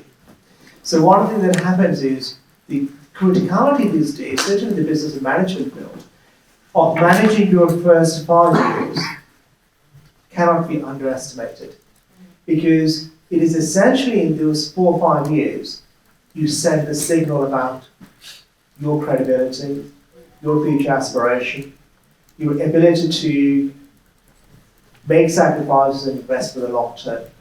And one of the things you were referring to earlier, you also notice those people who are your colleagues, junior colleagues, that you initially want to support them. And I've had some colleagues who have said, you talk about PhD students, I've had some colleagues like, I don't want to be involved with them. I hope somebody else mentors them, or they leave, right? Why? Because they're a drain, not only on me, but they're a drain on others, and they're letting what I might pull the team down, right? Because what they're doing is they're looking for shortcuts. Right? So one of the key things here is, I keep saying to all junior colleagues, including seniors, you need to have a 3 to 5 year plan. And that 3 to 5 year plan should include an exit plan. I wouldn't have said this 5 years ago, 10 years into college, right? Exit plan conditional on certain characteristics, right? In order for me to grow as a career, as a lecturer, as a senior lecturer, or even as a professor, here are the things I'm looking for, right? And if I don't get it, where am I going to get it from, right? Am I going to get it from my institution? Am I going to get it from outside, right? And the sole reliance that I think some of the colleagues who have made a recent mistake is hoping that the department will provide it, right? So again, I go back to this point, which is reaching out, but reaching out to people you trust. Now that takes time, right? You have to be in the circle to work out two things. Somebody you trust, but also ideally somebody with whom you can have certain degree of connection, or I might use the word chemistry, right? So discover a little bit about their journey. How did they get there, right? What are their particular interests and so forth, right? Most people have a soft side to them. The hardest guy in the room, right, or the lady, usually has a soft side to them, if he can discover it, right? And when he can tap into that, then you've got a greater chance of having that. The other thing I would say is, which is not about promotion, but it's about respect. And I'm going to pause here. It's easy to be a professor. It's hard to be a professor with respect, who's respected in your field. It's easier to get a promotion and a title, but not to have the disciplinary respect, the authenticity, the recognition that you deserve. And one of the compromises or challenges that I have to make, which one do I want? All right? The quick route, which would have given me the promotion, versus investing in myself in order to have credibility. So basically what I'm saying here is, your mentors, people in your network you're seeing about conferences and other head of departments, other senior lecturers, other professors, you want one or two of them genuinely to think, you here, why aren't you a professor? Why aren't you a senior lecturer? Because somebody like you should be, right? And this is what happens sometimes in conferences. I've heard this people say to others, which is like, I can't believe in your department, you haven't promoted that guy. What does it say about you, right? What does it say about your school, right? And you want people to be enabling when you haven't that, right? Because one of the other things I mentioned about early career researchers, right, is some of them do jump very fast. And that is because they're heavily invested. They're heavily invested. And I think sometimes what we can do is underinvest in ourselves. So that'd be my key emphasis, is invest in yourself in the first 4 or 5 years, have a strategy, take risks, don't get confident in your department. Everything evolves, you need to evolve, and you need to be prepared to adapt and change with dynamics. Right. So I have one last question, thank you. And this I'm going to throw to everybody. So Ryan, yesterday in one of our discussions, Dr. Sandra, you were talking about the current challenges in higher education and how academics are facing issues, funding cuts, policy changes, and all that. So how can academics strategically, and industry experts as well, position ourselves to navigate and overcome these challenges while still continuing to advance our careers? So I'll come to the panel to give their final words, but does anyone here have, how do we strategically position ourselves to still be able to advance and still weather this current storm? Professor Richard, would you like, okay, saved by the hand. As a young, early career researcher, it is important to have these. Trust, as one of the members on the table said, trust. And you need to build collaboration. You can't be all around. Maybe you are good with systematic review. Somebody is good with statistical analysis. You collaborate and you can move on. You cannot survive alone. If you want to survive alone, you will perish. The environment that we operate is very, very competitive and very, very challenging. If you want to survive alone, you cannot. So collaboration and build a network of trusted colleagues, senior, junior, even you can mentor some PhD students to be part of your network.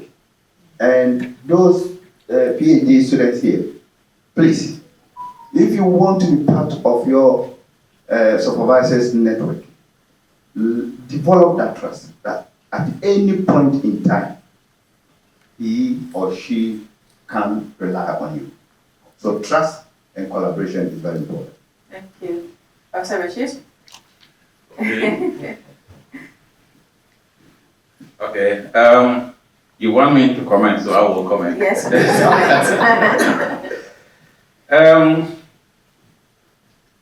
The sector, well, is throwing up a bit of uncertainties.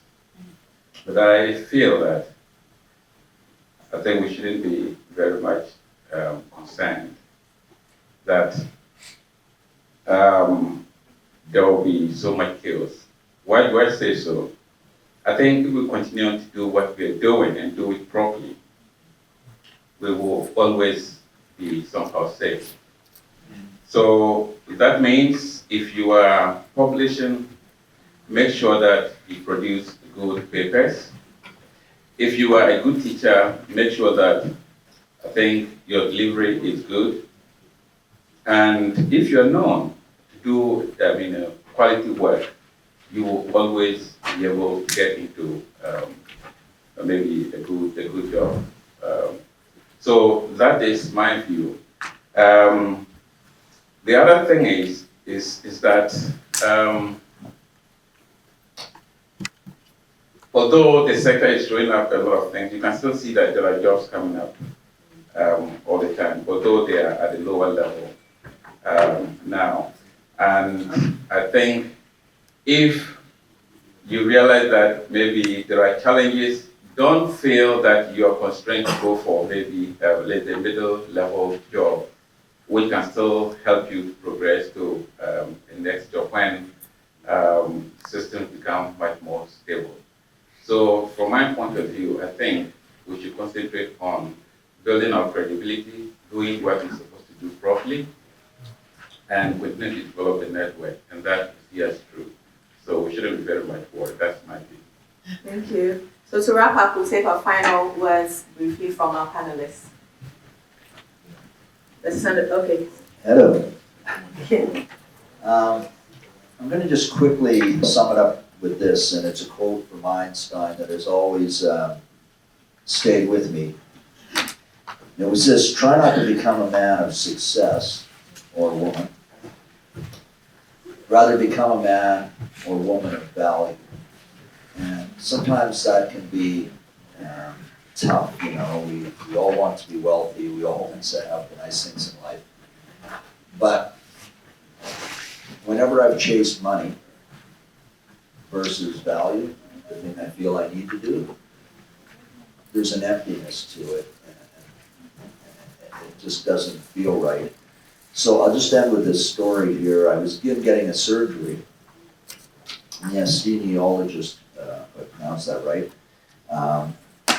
and I were chatting before, and he was telling me, I'm going to put you under, and here's what I'm going to do. And we had a few minutes to chat.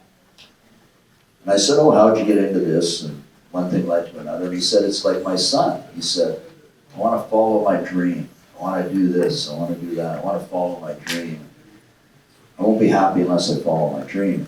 And he said, I said to my son,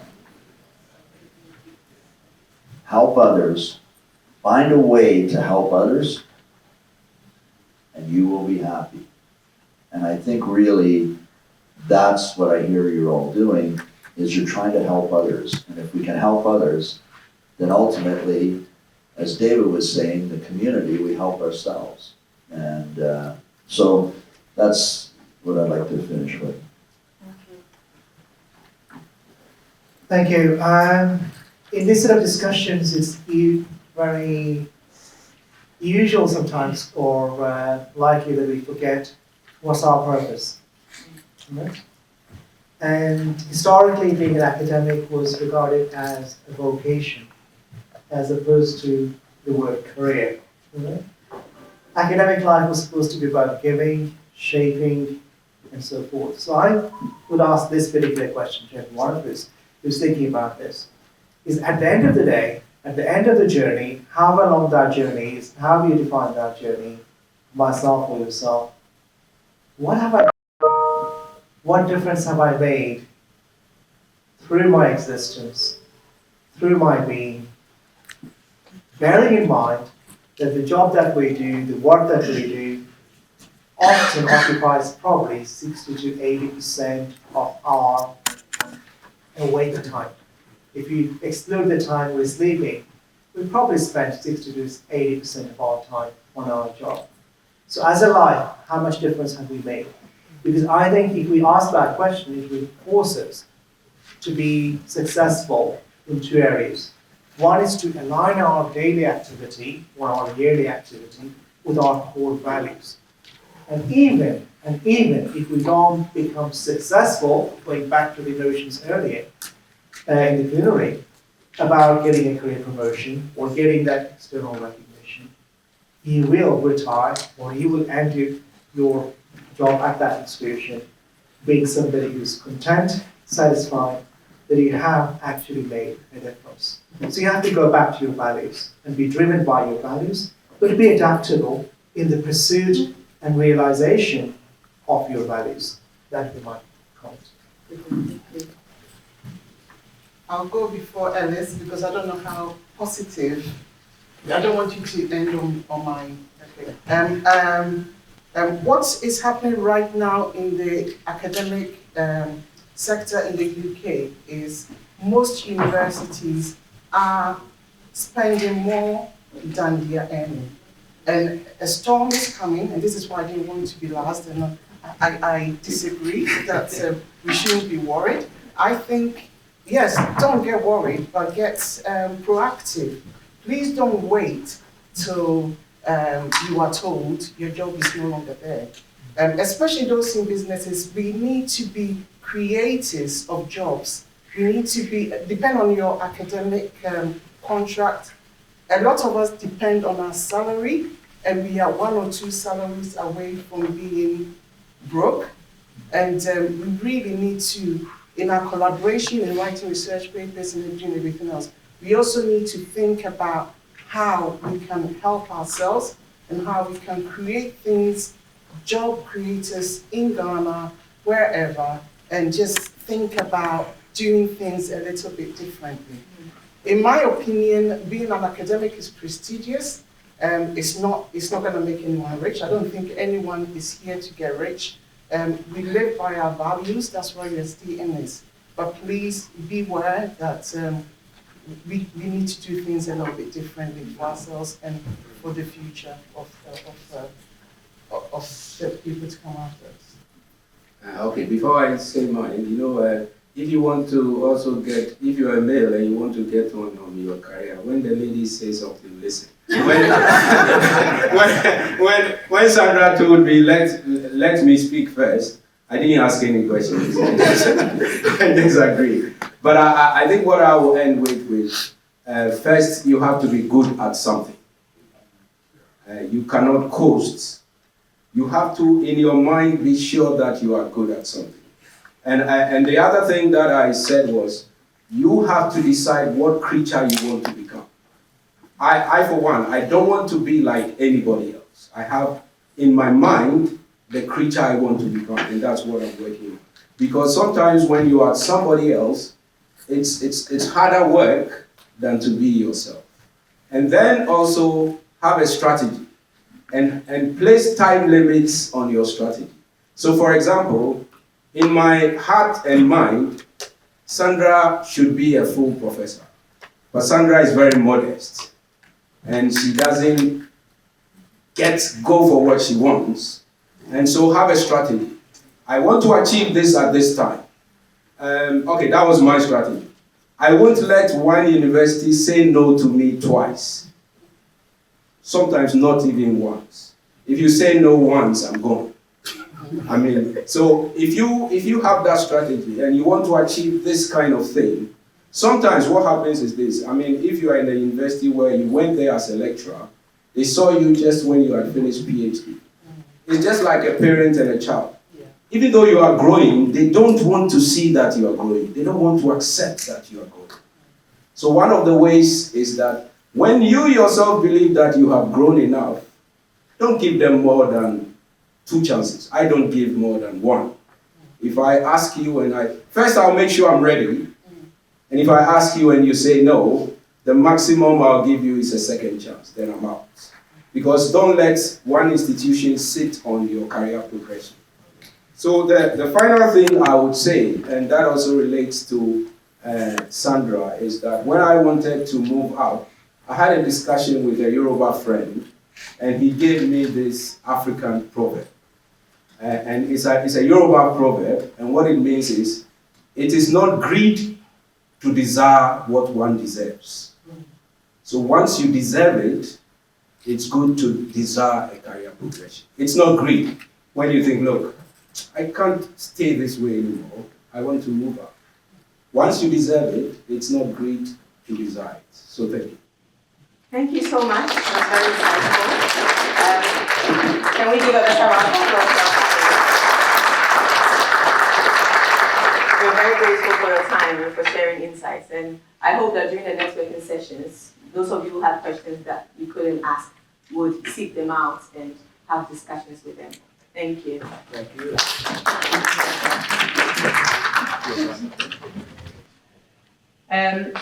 So universities have always made a difference to society, but what they've not always been good at is being rigorous at measuring it and robust at demonstrating it. There's kind of an assumption that, yes, research is great, it makes a difference. But actually, a lot of really amazing research, we all know, a lot of really amazing research sits in libraries, sits in academic journals, and doesn't actually get out to people who need it. So governments and funders, particularly in the UK, have started to kind of view that researchers need to be more accountable to them, to the public, the people who are funding them, so the taxpayer or those people who are donating to charities who are then funding research. We need to actually show that we are making a difference, not just kind of assume it. So research impact has become more formalised in the UK as part of the Research Excellence Framework, which is our national assessment exercise. So it was first added in 2014. It was re-included in 2021, and it's going to be in our most recent one, 2029, that we're working towards. And this has become the most formal way of actually making researchers account for the impact that they're doing. So we have to start measuring it, we have to start writing it up, and we have to start reporting it for a national framework assessment. The UK isn't the only one. Most countries look at research impact these days in different ways. Australia included impact and engagement in their 2020 assessment. Hong Kong is starting to actually model the Research Excellence Framework quite closely. And even the US is starting to take notice of the way that the UK is measuring and reporting on impact and kind of incorporating that into their own research agenda. So this is a move that's coming, and this idea of accountability. If you're working in the UK, it's really, really important. It has created a bit of a burden for academics, I'm not going to lie. You have to start thinking about the way your outputs get out there in different ways. We have to kind of start thinking about research funding in different ways. And you have to evaluate things. You have to almost do separate research after you've done your research to actually evaluate what's going on with it. So, there is a burden there, but it also has actually allowed us to show and be able to demonstrate that we are doing things with our research. And it's also forced people to think in new ways to actually make sure that that research is making a difference. So all in all, I do think that is a positive thing, but I am a research impact officer, so I would. But moving on. So there are lots of different types of impact. From that, I know a lot of people think it has to be big, it has to be policy, or it has to be, a product that you commit somebody to sell. And that is impact. But there's also even just kind of changing the understanding or awareness of one individual about something having to do with your research. That is impact.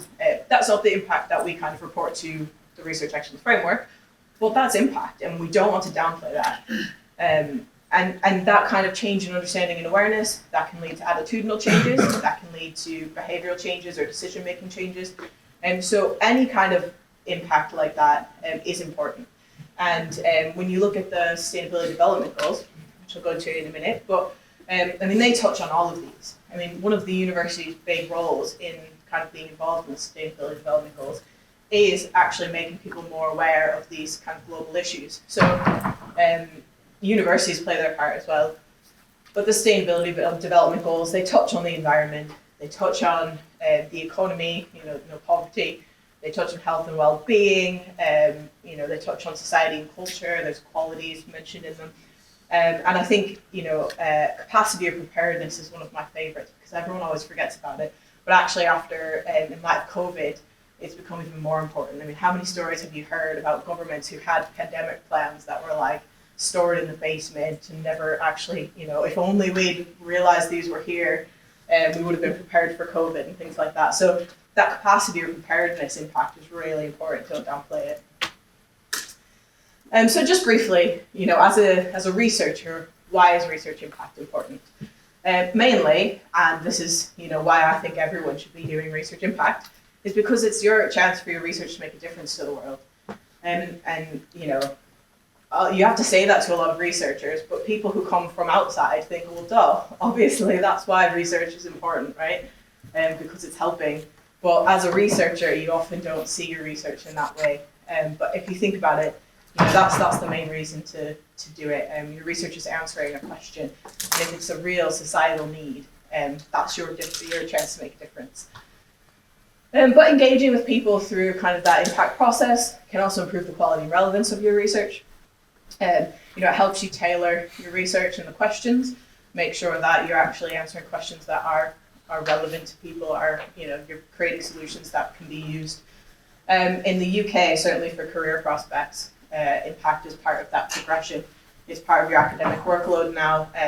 If you can show that you're doing impact, you're working with stakeholders, that's helpful for career progression.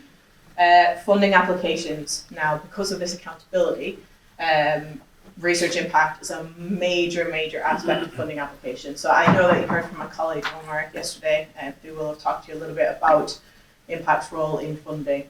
But regardless of whether you're looking at a big public funder like UKRI here or charity, you need to show that your research is meeting the objectives and needs of that funder and society as a whole.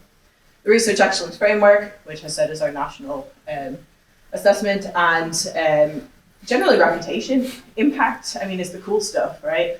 We all love our own research, but impact's the thing that you can sell to the public and say, look what we've done. So for the reputation of academics and the university, impact is really good. So where do the Sustainable Development Goals fit in? I'm assuming that most of you are aware of them based on the nature of the conference, but just kind of a brief background. It's 17 goals that were set by the UN in 2015 as part of the 2030 Agenda for Sustainable Development. I won't go over all of the goals because I'm sure you are familiar with them, but the main goal as set by the UN is to end poverty, protect the planet, and ensure prosperity for all. So the UN has challenged governments, industry, and business, civil society, higher education, and individuals to align with these goals to transform the world and make it a better place. And where universities come in, because universities can actually support and advance these goals to a great extent. And I know you've been discussing a lot of that throughout the conference. So if I skip the first one for now, we have education of future impactors, researchers, leaders, incorporating sustainable business practices into the university's practices to actually actively meet these goals, collaboration across different sectors of society to make people, different sectors of society more aware of these issues as global issues. But the big one for researchers obviously is creation of knowledge. And in terms of research impact, these sustainable development goals are they're real world issues. They're big issues that are relevant, have been identified, urgent, and if you can contribute to them, you're right on the path of research impact. If you're aligning yourself with these goals and creating data to meet these needs, or helping with creation of solutions towards these goals, you can't help but have impact. So I'm not sure how in-depth familiar you are with the goals, and this is one of the things I find that researchers often overlook.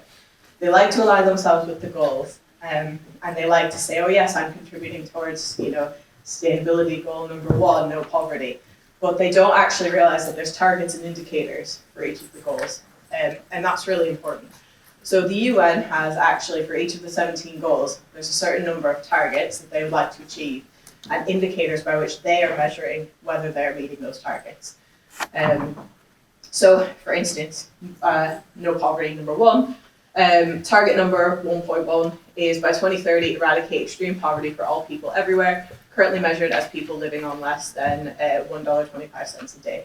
And then there's an indicator, proportion of the population living below the international poverty line by sex, age, employment status, and geographical location. So that's how they're measuring whether they're meeting that first target. Which it's important to kind of realize that these exist, because if you're looking at say minimum wage standards for 18 to 21-year-olds in Bradford or Leeds City, you're not actually aligning yourself with this goal. Your target audience, while relevant for Bradford or Leeds, is way above actually what they're looking for in this goal. So it's important to kind of, when you align yourselves with them, be aware of the targets. That being said, these targets are really helpful to help you kind of create a direction for your own research, as I'll kind of get into. They're really interesting as well, so please do, if you haven't ever read them, go through and look at the various targets and indicators, because it's really good to kind of be aware of what they are. So how can academics utilize the Sustainability Development Goals? So the first is planning. Aligning yourself to that goal might help you frame or narrow your research focus and objectives. And so looking at those targets, kind of saying, actually this is a specific need that I need to meet or needs to be met, and can my research meet those needs? Or, kind of trying to think about how to make your research more relevant, or, actually you want to look in the policy framework. Well, this is what policymakers are looking at, right? This is a policy objective. So by kind of aligning yourselves with these goals and with the targets specifically, will help you have more impact in your research. That's not to say you have to, obviously. Research that doesn't align to these goals is very, very valid, but it's a really nice way of actually trying to frame some of your research if you're trying to have some impact. Funding, so align yourself with the goals. It shows funders that you're addressing a specific and urgent societal need. If your research actually kind of works with some of these targets, and you can show that, you can show how you are going to kind of meet certain targets and certain goals, funders like that, because you're looking at, again, a pressing societal need. They want to know that you're doing something with the money that you're giving them. Well, you're showing them, right? You're showing them that I'm meeting these goals. I have a number of organizations and governments who are interested in meeting these goals, and so have a nice route to impact as well.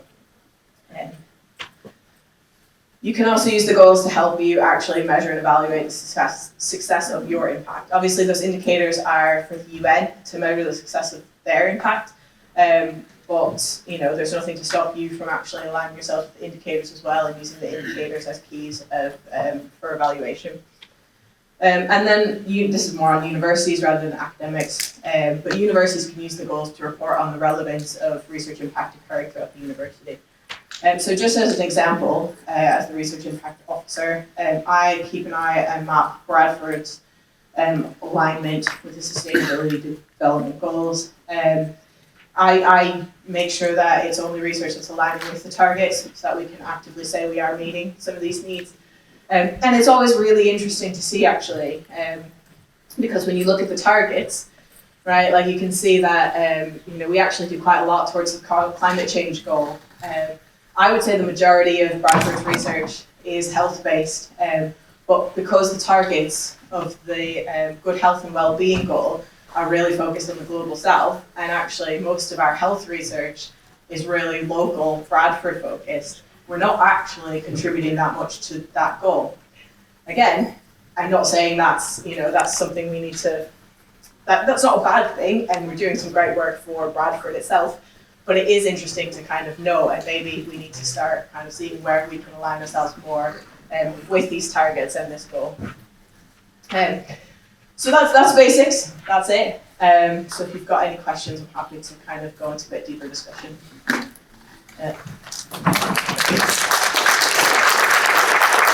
Also, if you just want to get to lunch, that's absolutely fine. I have a question about the impact, research impact. Who is in charge? Who measure? What is the metrics for research impact? How do we measure that?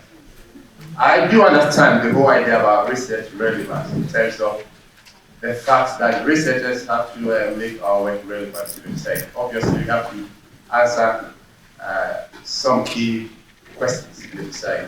Make sure you do that. I do get it. But I'm from accounting background, and I find it quite difficult. How do we make an impact? I have an accounting professor here as well. Because accountants are most of the time looking at issues that hasn't got direct impact. So for example, I did a study on tax evasion by multinational companies, co-authored by the president as well, which is still under revision, by the way. How do we measure relevance here? I mean, impact? Because if this paper, for example, gets published in a 3-star or maybe 4-star journal, the university is not giving much weight at the moment to the ranking of the papers. Rather, they are now all the time moving the goalposts. Like it used to be 4-star, 3-star. Now it's either funding or something to do with impact factor. So I want to understand, is there any metrics that the university actually uses to measure impact? And my second question again, I mean it's directed to everybody. Is it one of these rhetorics, maybe something to do with profits? Because now the university is trying to man their balance sheet more than giving people. They are getting rid of people, literally, because they need to make profit. So don't you think it's a means of getting more money from the government? Because impact factor is coming from the top. It has some political undertone. So maybe, I might be wrong, you might correct me. Might be, it's one of those rhetorics that the university is bringing in to get more money from the government. Because my work, for example, in accounting, will find a bit more, it's relevant to me because tax evasion is going on by multinationals in Africa. But that paper, in terms of what you mentioned, will only highlight. It's not going to be going to maybe parliament for debate or something like that, whereas if it's sociology or maybe law, it might have a direct impact. So if you can put a bit more light on that one. Yeah, so that's a question that could be like a whole separate presentation. I mean, in terms of measuring impact, it's measured by reach, how far it goes, how many people, and significance, so how deeply it actually affects people. In terms of actual metrics, how we demonstrate impact with evidence, it's very, very dependent on the individual project, which is why you have people like me at universities, and pretty much all UK universities will have some sort of research impact officer to talk to kind of go through the most appropriate metrics for your project.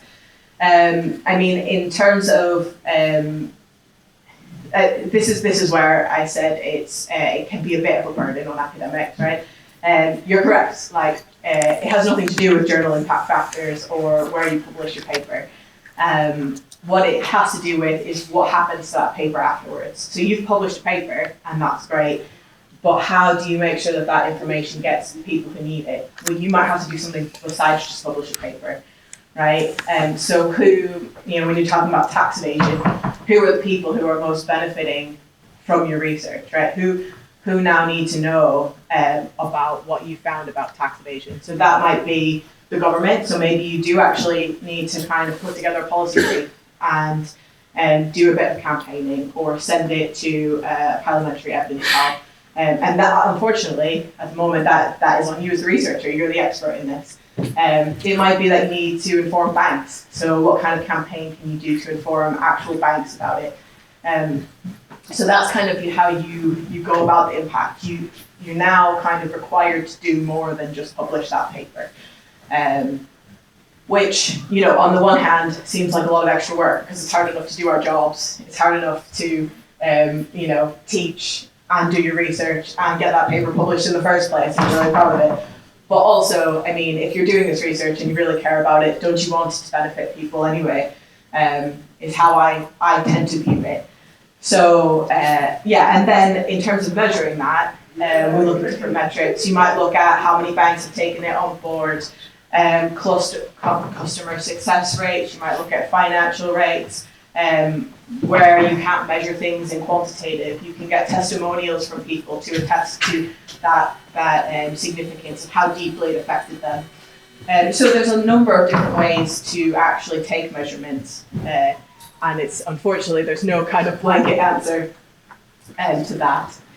In terms of university finances, I do a lot of work and have a hard time trying to justify how impact is financially beneficial for universities, right? It is, because, being able to explain that impact in a funding grant means you're more successful with funding, and means you might bring in more funding. The Research Excellence Framework brings in quality research funding, brings in that QR funding, which is like billions of pounds throughout the UK. So the better you do in ref, the more money you're likely to bring into the university. But that only comes around once every 7 years. So I don't think that research impact is something universities are applying as a way of getting money.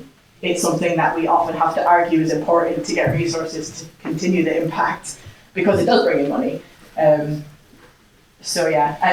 A different twist on your question. It does bring in money and it is important, but yeah, it's certainly not something that universities are looking at in that sense.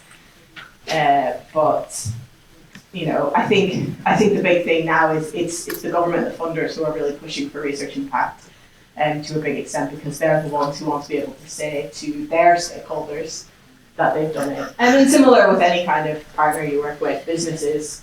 If you're working with government, if you're working with local governments, if you're working with industry, they can use all the evidence that you've gathered, a lot of evidence that they've gathered, to kind of show to their own stakeholders that they're making a difference as well. So, all right, so my question is more practical. And I'm going to lean on a foundation that I picked up on LinkedIn.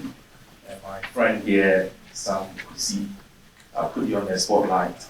So there is a very prolific researcher on LinkedIn. And I followed the discussion with Sam on his, he published the fact that he's got thousands of reads on ResearchGate.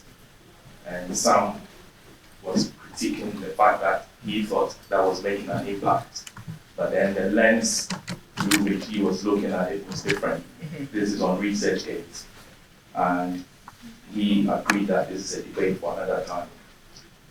Personally, I have been on a platform which I've discussed with Professor Kweku Adams a time ago. I have earned some couple of money, not too big for universities to be interested in. But then what I believe is that is impact, because this society is tracking all the publications I've made. And what they do is that there are royalties that they pay every 6 months into my account. Would I be able to make a case for this if I submit that evidence to my university? Probably this is not a 4-star, these are not 4-star publications. However, those papers, I believe, are making an impact on a global stage. And these are the evidences submitted. If I was at Bradford University, would that be considered impact with the evidences of the payments that have been made to me individually, not at a university level? No. And I will tell you why, though. I'll tell you why. Because what you have there is evidence of people buying your papers. You actually don't know. This is the tricky one. It's always a tricky question. But You don't know actually how many people have read those papers, how many people have digested those papers, and how many people have actually done anything with those papers afterwards, right? So you're right. It's evidence of readership, and it's evidence of this is also where you get the reach and that significance. I do tell people to kind of track downloads and things like that. It is important, and it's showing that there's interest. It's showing that there are people who are very likely reading your papers and absorbing that information. What you need for the impact section is that next step, though. You then need to know that somebody has taken that research and has done something with it, has applied it in some way or implemented it. And what we often say is you have that reach, that kind of readership, but then even if you can have, say, one testimonial to say, and this is exactly what I've done with it, and this is how deeply it's impacted me, you know, that's then making a stronger case for impact, right? Because if you've got one person saying that, you can make the argument that there are other people who have done that thing, right, with those numbers. But with just those numbers, you actually can't really prove that anyone has done it. And this is an issue that comes up time and time again with people who make TV appearances, who are on podcasts, you know, right into the conversation. People say, oh, it's a public audience. And it is, and you never know what's going to come of it. So I do highly recommend doing things. I highly recommend open research, open access, publishing open access so people can access those papers. It's a really good way of getting there, but it's not in itself impact.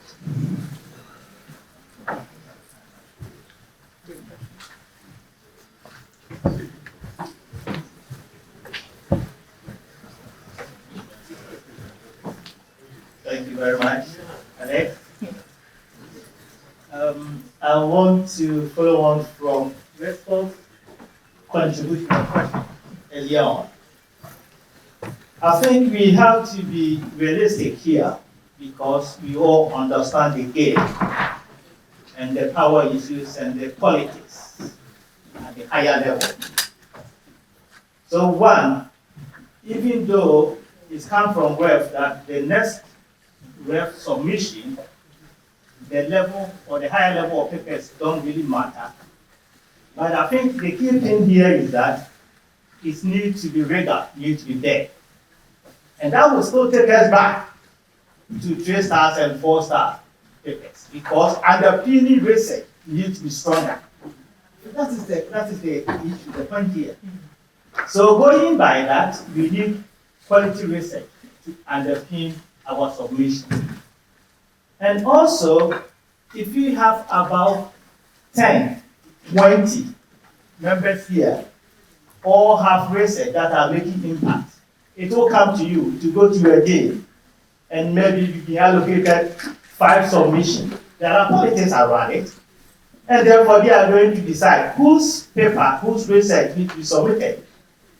So when you talk about impact, you've done it, and then probably people are subscribing to your research, as Dominic said, but it's not going to come out as research that is making impact because it hasn't found its way through the red channel and got that recognition, and then we draw money for the university.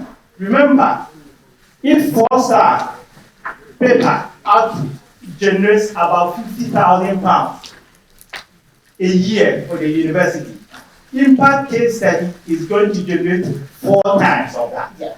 So let's do a little bit of calculation. So those who are doing research here, you have David, someone here, you have Rexford. So their research will be they publish on 4 stars, and then we have some level of impact. One, they are going to submit their 4 stars to generate some level of income for the university. That will be probably 200, say 4 stars, 200,000 in a year. If they submit 1 impact, it's going to be 4-fold of that. So that's going to multiply that by 50 by 4 is also going to be 200. 400 pounds, that person is generating that income. And the rest life cycle is about 7 years. You multiply that 400 by 7.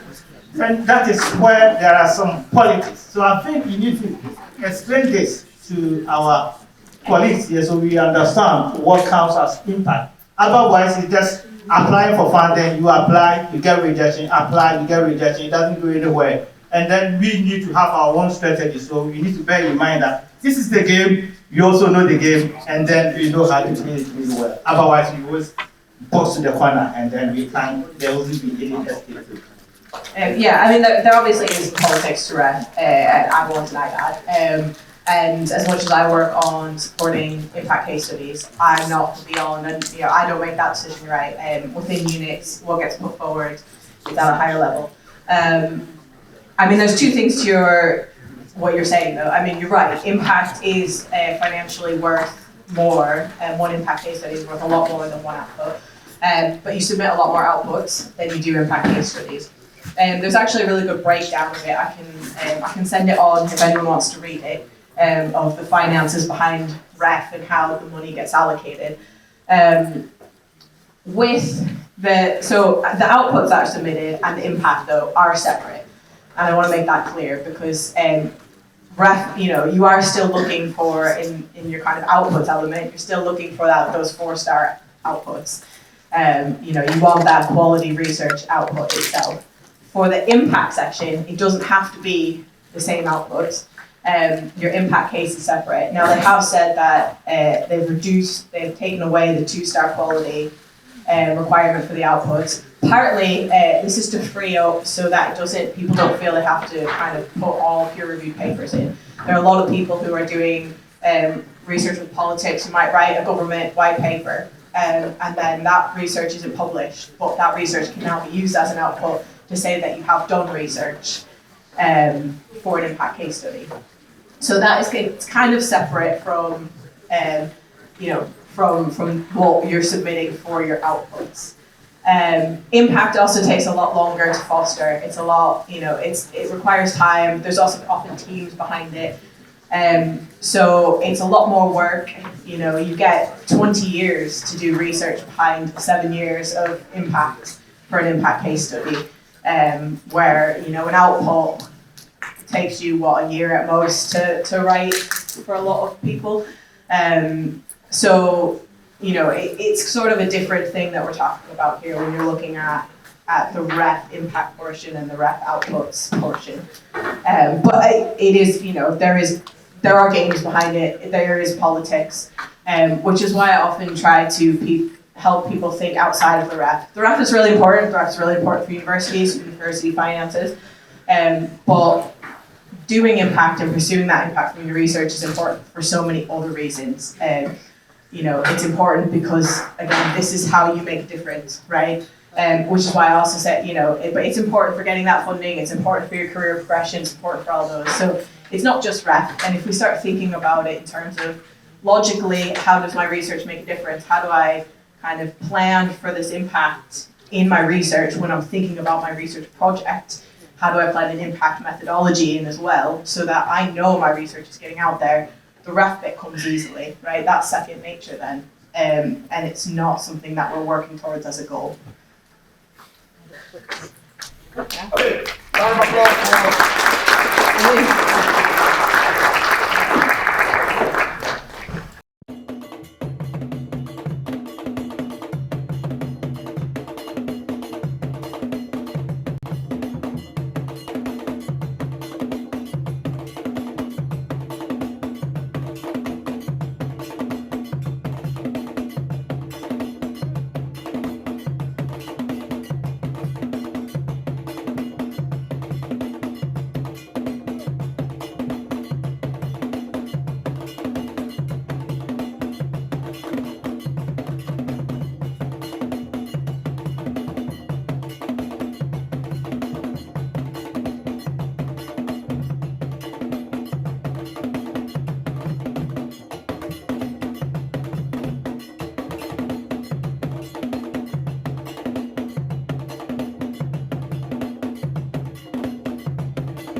So when I was asked to think about something to talk on, and I just felt equality, diversity and inclusion and its work around sustainability was something I wanted to share because that's what I live for.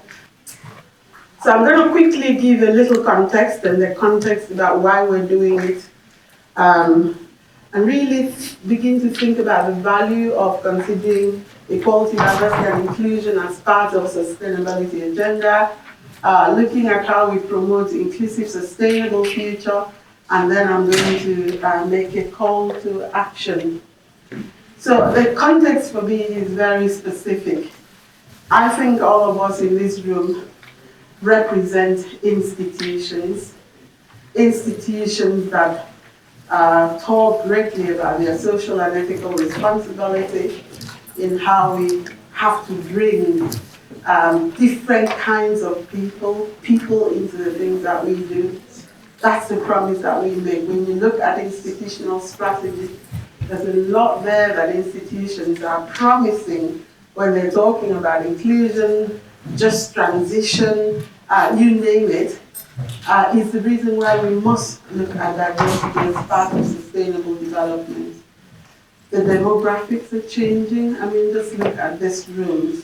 I know you represent many parts of the world as well as parts of the UK, universities and the like. The demographics are changing. So if we're talking about sustainable development goals, then we also need to think about the different people that need to contribute to this agenda. But I think the biggest one for me is the sustainable development goals itself. We've got a few goals that are strictly about equality. So goal 4, something about quality education. Goal 5. When you look at goal 10, and you can go on, but the bit that I'm even more interested in is how equality, diversity and inclusion underpins all the 17 goals. When I talk about diversity, I talk about everything from the internal dimensions, the things that define us as individuals, as well as the things that influence who we are. And what I always say to people is, the internal dimensions are very straightforward because they are underpinned by legislation. So some of these areas are legislated for. We've got Equality Act that in the UK covers age, race, ethnicity, gender identity, and the like. So sometimes those are easily accounted for. But the cultural points of difference, those external dimensions and organizational dimensions that influence the internal dimensions, the people that we are, the thinking behind our existence, our significance, is often not where people look at, but they are so crucial to really help us in, I think, valuing the diversity and the things that we bring in. So if you think about diversity as the things that are seen and the things that are not seen about us, the things that are not seen about us are so important because they are often the things that we don't take seriously. So what this diagram shows is that there are different dimensions that make our diversity real. Now, when we talk about diversity, it's very easy for us to look at difference. And there are many schools of thought that say that diversity is a fact. They are present. And some institutions have a lot of, and others have more invisible diversity. But what makes diversity work is having inclusive practices. So, in a nutshell, diversity is like inviting me to your party. So we have different students from different nationalities, they are present. But inclusion is actually inviting me in that party to be part of what happens, inviting me to dance with everybody. So if diversity is come to my party, then I just sit at a corner, what's the point? Whereas inclusion says, I am in this party and I have to be part of what happens. So I will drink with all, mine is water. I'll be invited to dance with people. That is where inclusion is really important. We're respecting that difference. But the next level for me is even more important. How do we make our diversity transform the things that we do? How do we leverage that diversity in our different organizations? So transformational diversity is very important for me because it's about how we involve our diversity in any transformation agenda. Many higher education institutions in the UK are going through some financial challenges, and one of the key things that I am doing in my role is actually challenging managers as you're thinking about your cost savings. How do you bring diversity into that thinking? Thinking in terms of those who are benefiting from any, I'm not calling it redundancies, so if we have mutual agreements and so on, how are we ensuring that we are inclusive in the approach that we take for that? But the biggest thing for me is how do we ensure that we actually get this diversity to work for us? So I'll give you an example. When most international universities in the UK and the world over go out recruiting students from different nationalities. In Bradford, we have students from over 100 to 140 nations. How are we involving staff from those communities, countries to be part of what we're doing? So how are we involving our international staff as cultural brokers, for example? Because what you're doing there is you're utilizing your diversity as a transformation tool. But it is when you get to that point that you start thinking about the notion of belonging. So we now know that football match is going on. Some of you have been watching certain countries in Euro 2024 or whatever.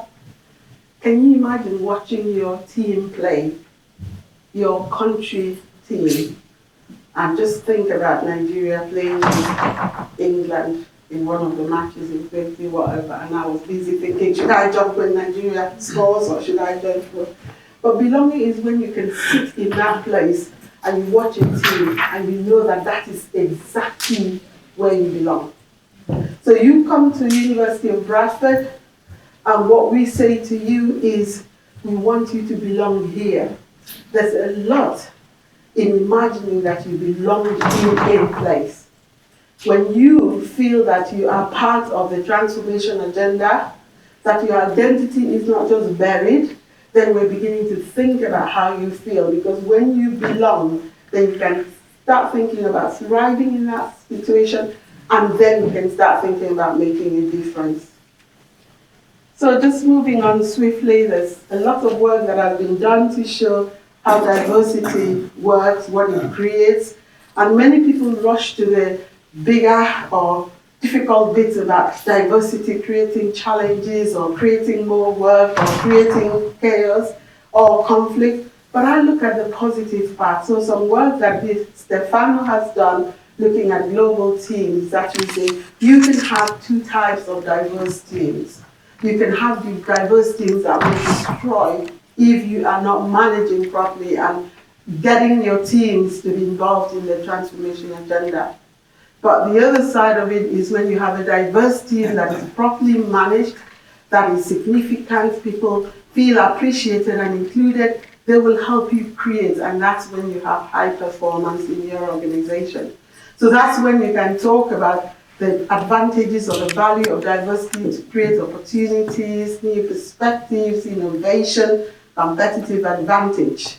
But if not, you are talking about the negative sides of it. And I'm sick and tired of being invited into organizations that are managing its diversity, and I'm asked to come and do investigation because people from Jamaica are not talking to people from Ghana. What's that about? You have created that. So we need to think about making our diversity produce positive results. So moving swiftly to sustainable development then. So I believe very strongly that sustainability is about people. So if you look at the three pillars of sustainability, sustainable development goal, the environmental, societal, the economic, all have to do with people. So the definition that I love a great deal is the one by UN Brundtland Commission, saying that it's about meeting the needs of the present without compromising the ability of future generations to meet their own needs. So just imagine that definition, and then let's think about how some of the equality, diversity, and inclusion definitions that I've given will fit in. So the value here is really that equality, diversity, and inclusion will help to bridge the gaps and will promote collaboration in any sustainability agenda, looking at positive influence and reach, but above all helping to build new and better strategies and perspective. Because with equality, diversity, and inclusion and what I've been talking about, you're beginning to think about how do I look at different people, different perspectives, and how they contribute to the agenda. It's about valuing strengths in diverse voices and ensuring equity, and this will improve decision making. So integrating EDI in sustainability looks like this. So the first one for me is that we will see a shared future, a future where sustainability, climate change, agenda, and so on is not just about certain parts of the community or decision makers, it's about all of us because we have this shared future together. But equality and diversity helps you to start thinking about who is involved, who are the stakeholders in our sustainability work. What perspectives are we taking into account when we're making decisions? Peace and stability is a great one. I think some of the dangers of the work that we see around sustainability is when we don't look at the individuals, grassroots, and how they catch up with the people who are actually delivering or making decisions on things, because stability is not going to be there. And lastly, communities that are impoverished will always teach the rest of the world how to be resilient. So in sustainability arrangements, these are the key things that we need to think through. Shared futures, stakeholder engagement, involving diverse perspectives, ensuring peace and stability and resilience. So in promoting inclusive, sustainable future, there are a lot of things that we can talk through, but I'll just highlight three key things for me. Just transition is one. So if we look at the definition by the ILO about greening the economy in a way that it is fair, inclusive to everyone concerned, creating decent work opportunities and leaving no one behind.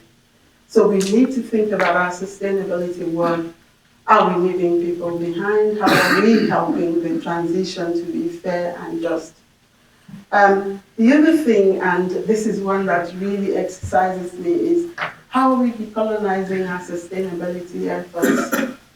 So the work that we're doing, we've got to really think about those colonial hierarchies and how we bring those into the different communities. So I'm from a beautiful part of Nigeria, very riverine, and I see a lot of work that Shell and some of these I think our friends are doing, and often I ask the question, what are you doing with trying to control our productivity, our oil products in the way you're doing? What about the people who are farming in this area? Because the mentality still goes like this. So we come in, we drill the oil in your area. I'm from Akwa Ibom State, and is, I would say, number one or number two state in terms of oil work in Nigeria.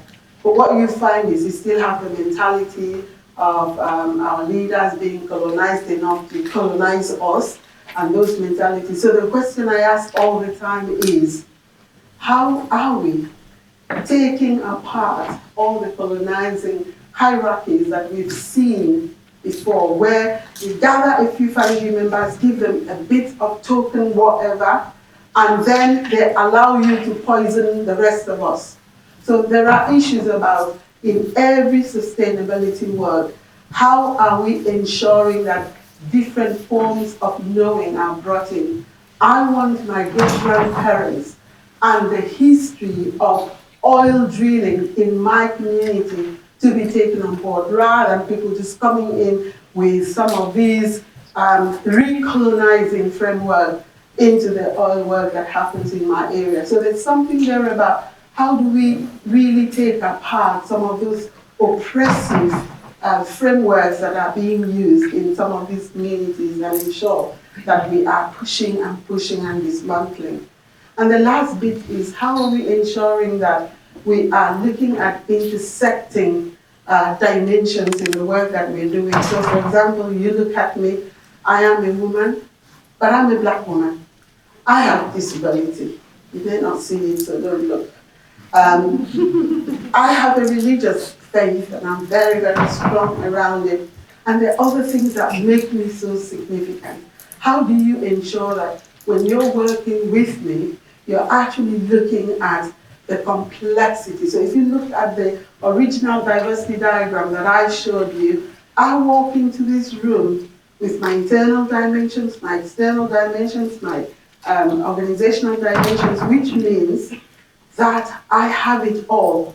If you try to take one part from the rest of me, then you have a problem with me, because I'm not going to perform to the maximum. So I always say to people, always think through it that way. The experience that my black brother here may have, maybe with no long-term health conditions, maybe in a heterosexual relationship, who knows? But by the time you mix all those things together, that's what makes him stronger. And that's why we need to think about intersectional analysis, which is us valuing the complexity of our diversity in the work that we do.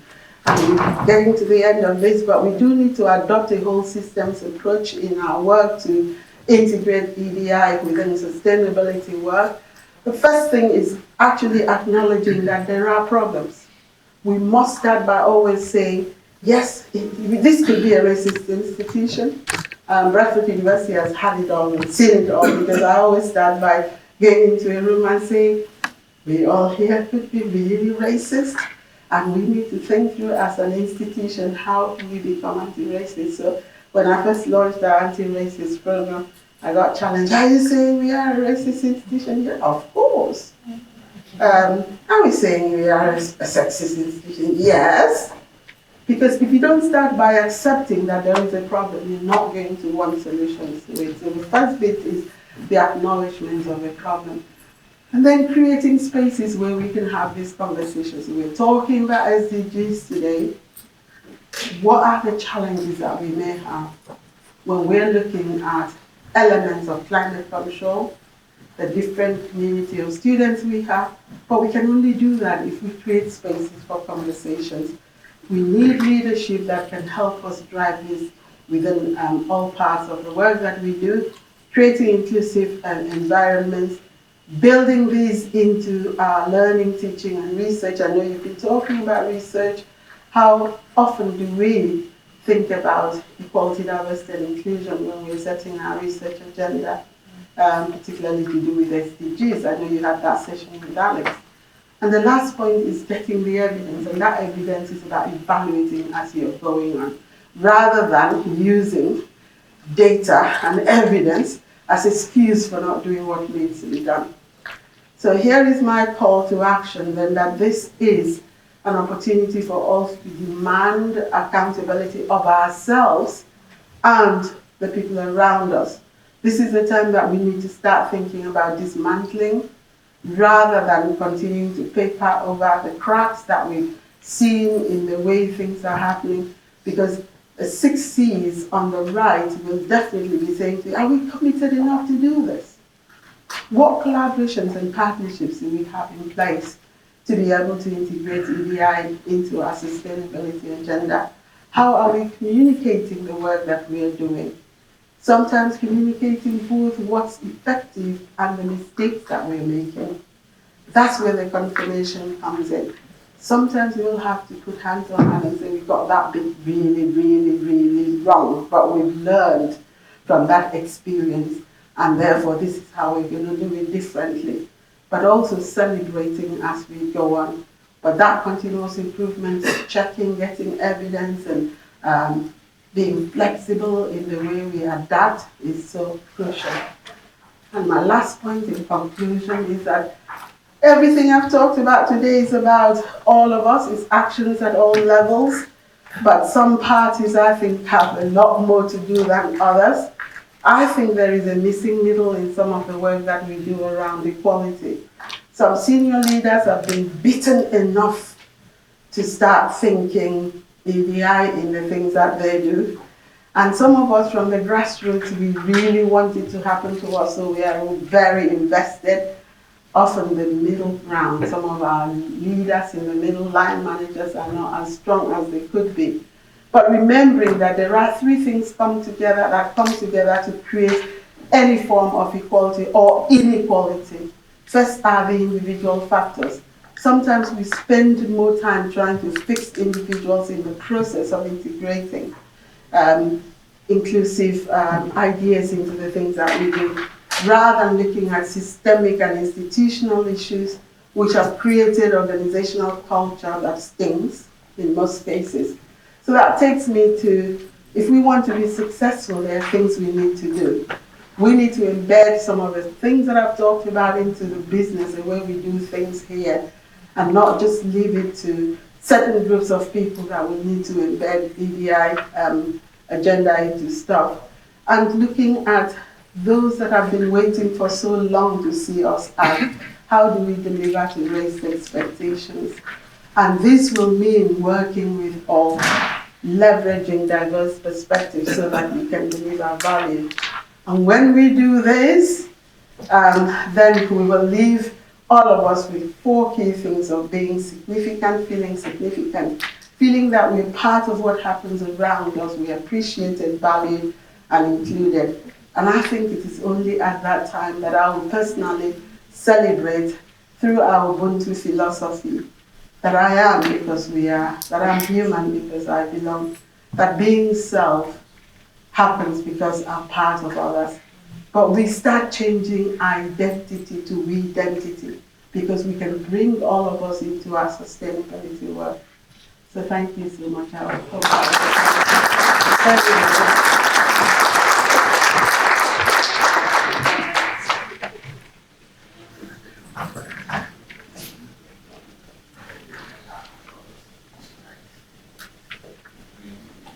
Thank you very much, Professor Achibong. I think for the sake of time, we will allow maybe 3 to 4 comments or questions just following the presentation. So if you have a comment to make or a question, please raise your hand and then we'll come to you. Okay. I am happy to be here.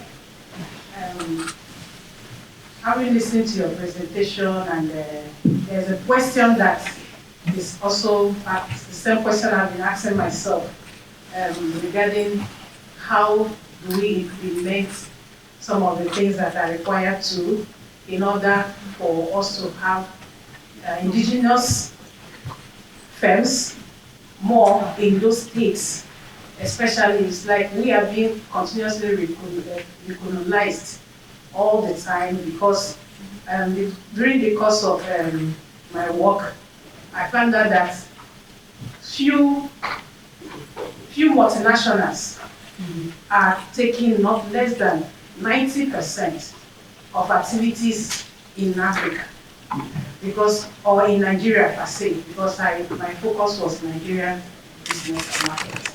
So I asked myself, what it means is that there is no impact of some of the things we know. And we keep having intellectuals like the whole is full of a lot of us, a lot of professors. I'm glad to be here and all that, like I mentioned earlier. But the question continues to be, what do we do differently in order not to come a year in, year out, to continue to express the same challenge about building a sustainable platform where businesses can grow and all of us will benefit from it. So how do we match my question, how do this intellectual match what is happening in the real world and bridge that wide gap that exists? Thank you. God, that's such a big question. It is big because I was going to say sympathize is more than that I empathize with you. One of the things that I've personally done, and I encourage people to do, is can we organize ourselves enough to do something with a more collective voice? So I am a nurse by background. That's why I've got all the fellowship of West African College of Nursing, Royal College of Nursing, soon to be in the American Academy of Nursing. What I have done is actually work with other diasporan voices in healthcare. And then together we are launching into Africa. So I do some work around dementia. And I've set up a personal charity in Nigeria, and I work in Nigeria and Ghana. But I knew that I could never do that on my own. So I've got a few people with me, like the first Black president of Royal College of Nursing, Cecilia Arnhem. CBE is a friend, and I'm working with her, and we're working in Ghana together. The first appointment I had with the president, the Ghanaian president in 2018, I went with Cecilia, and these were the same questions I put to them. Why are we allowing ourselves to be recolonized, to think that we cannot seek solutions ourselves? So there's something that I'm really thinking about global partnerships and how we can collectively take things back and demand, because I believe very strongly that with a collective voice we will do better. So although I cannot give you a direct question because I'm experiencing that, I see that a great deal in most of our countries where the mentality of that the colonial thinking of supremacy, big things that come from a particular community make better for our continent, I think we need to work together to address them. So I really empathize with you. It's so frustrating to me when you look at healthcare and how the challenges of healthcare provision in Africa, in Ghana, in Nigeria is such a big deal. But what we see is that our leaders are leaning to particular thinking around healthcare and forget that some of our local solutions might even be more sustainable. So it's just a frustrating component, but I think collective voice will do it better. So we have individual enterprises, but then how can we pull together so that the more voices can then demand more accountability? That's the only thing that can work. But we can speak out of here because I'm frustrated day in, day out. Yesterday I was shouting at somebody at the presidency in Nigeria about dementia strategy. The reason is because I can see us re-traumatizing ourselves day in, day out, because we think that the support and the help will come from other people.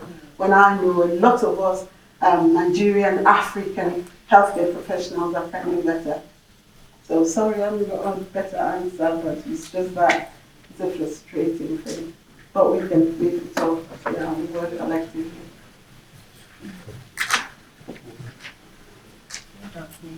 Yeah, I'm so inspired by your talk, and your question is just perfect, and I think that allowed you to reveal more of what you're doing. What I would like to add is the impact talk we had, combined with this one. We are a continent full of problems, and we can use those problems to our advantage by finding solutions, because we want impact.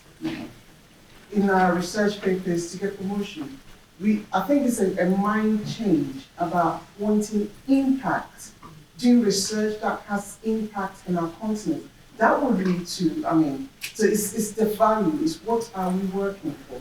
Are we working for someone to promote us and give us more money? Or are we working to make a change in our country, collectively, the global? Because that's what today, this is why I came here to the conference, that we can put our minds together and do something that is productive. But it looks like we're doing that already, so it's just a comment. Just to add that we need to do more though. I mean, a colleague of mine from the US has just set up a health partnership WhatsApp group.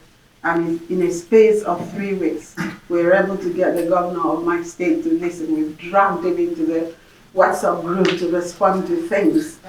And I mean, one of the biggest things that I'm putting to this guy is, why on earth would you take 200 politicians to a conference in Atlanta when you can invite health professionals from outside of Nigeria and some in Nigeria as well to come and advise you and do a summit?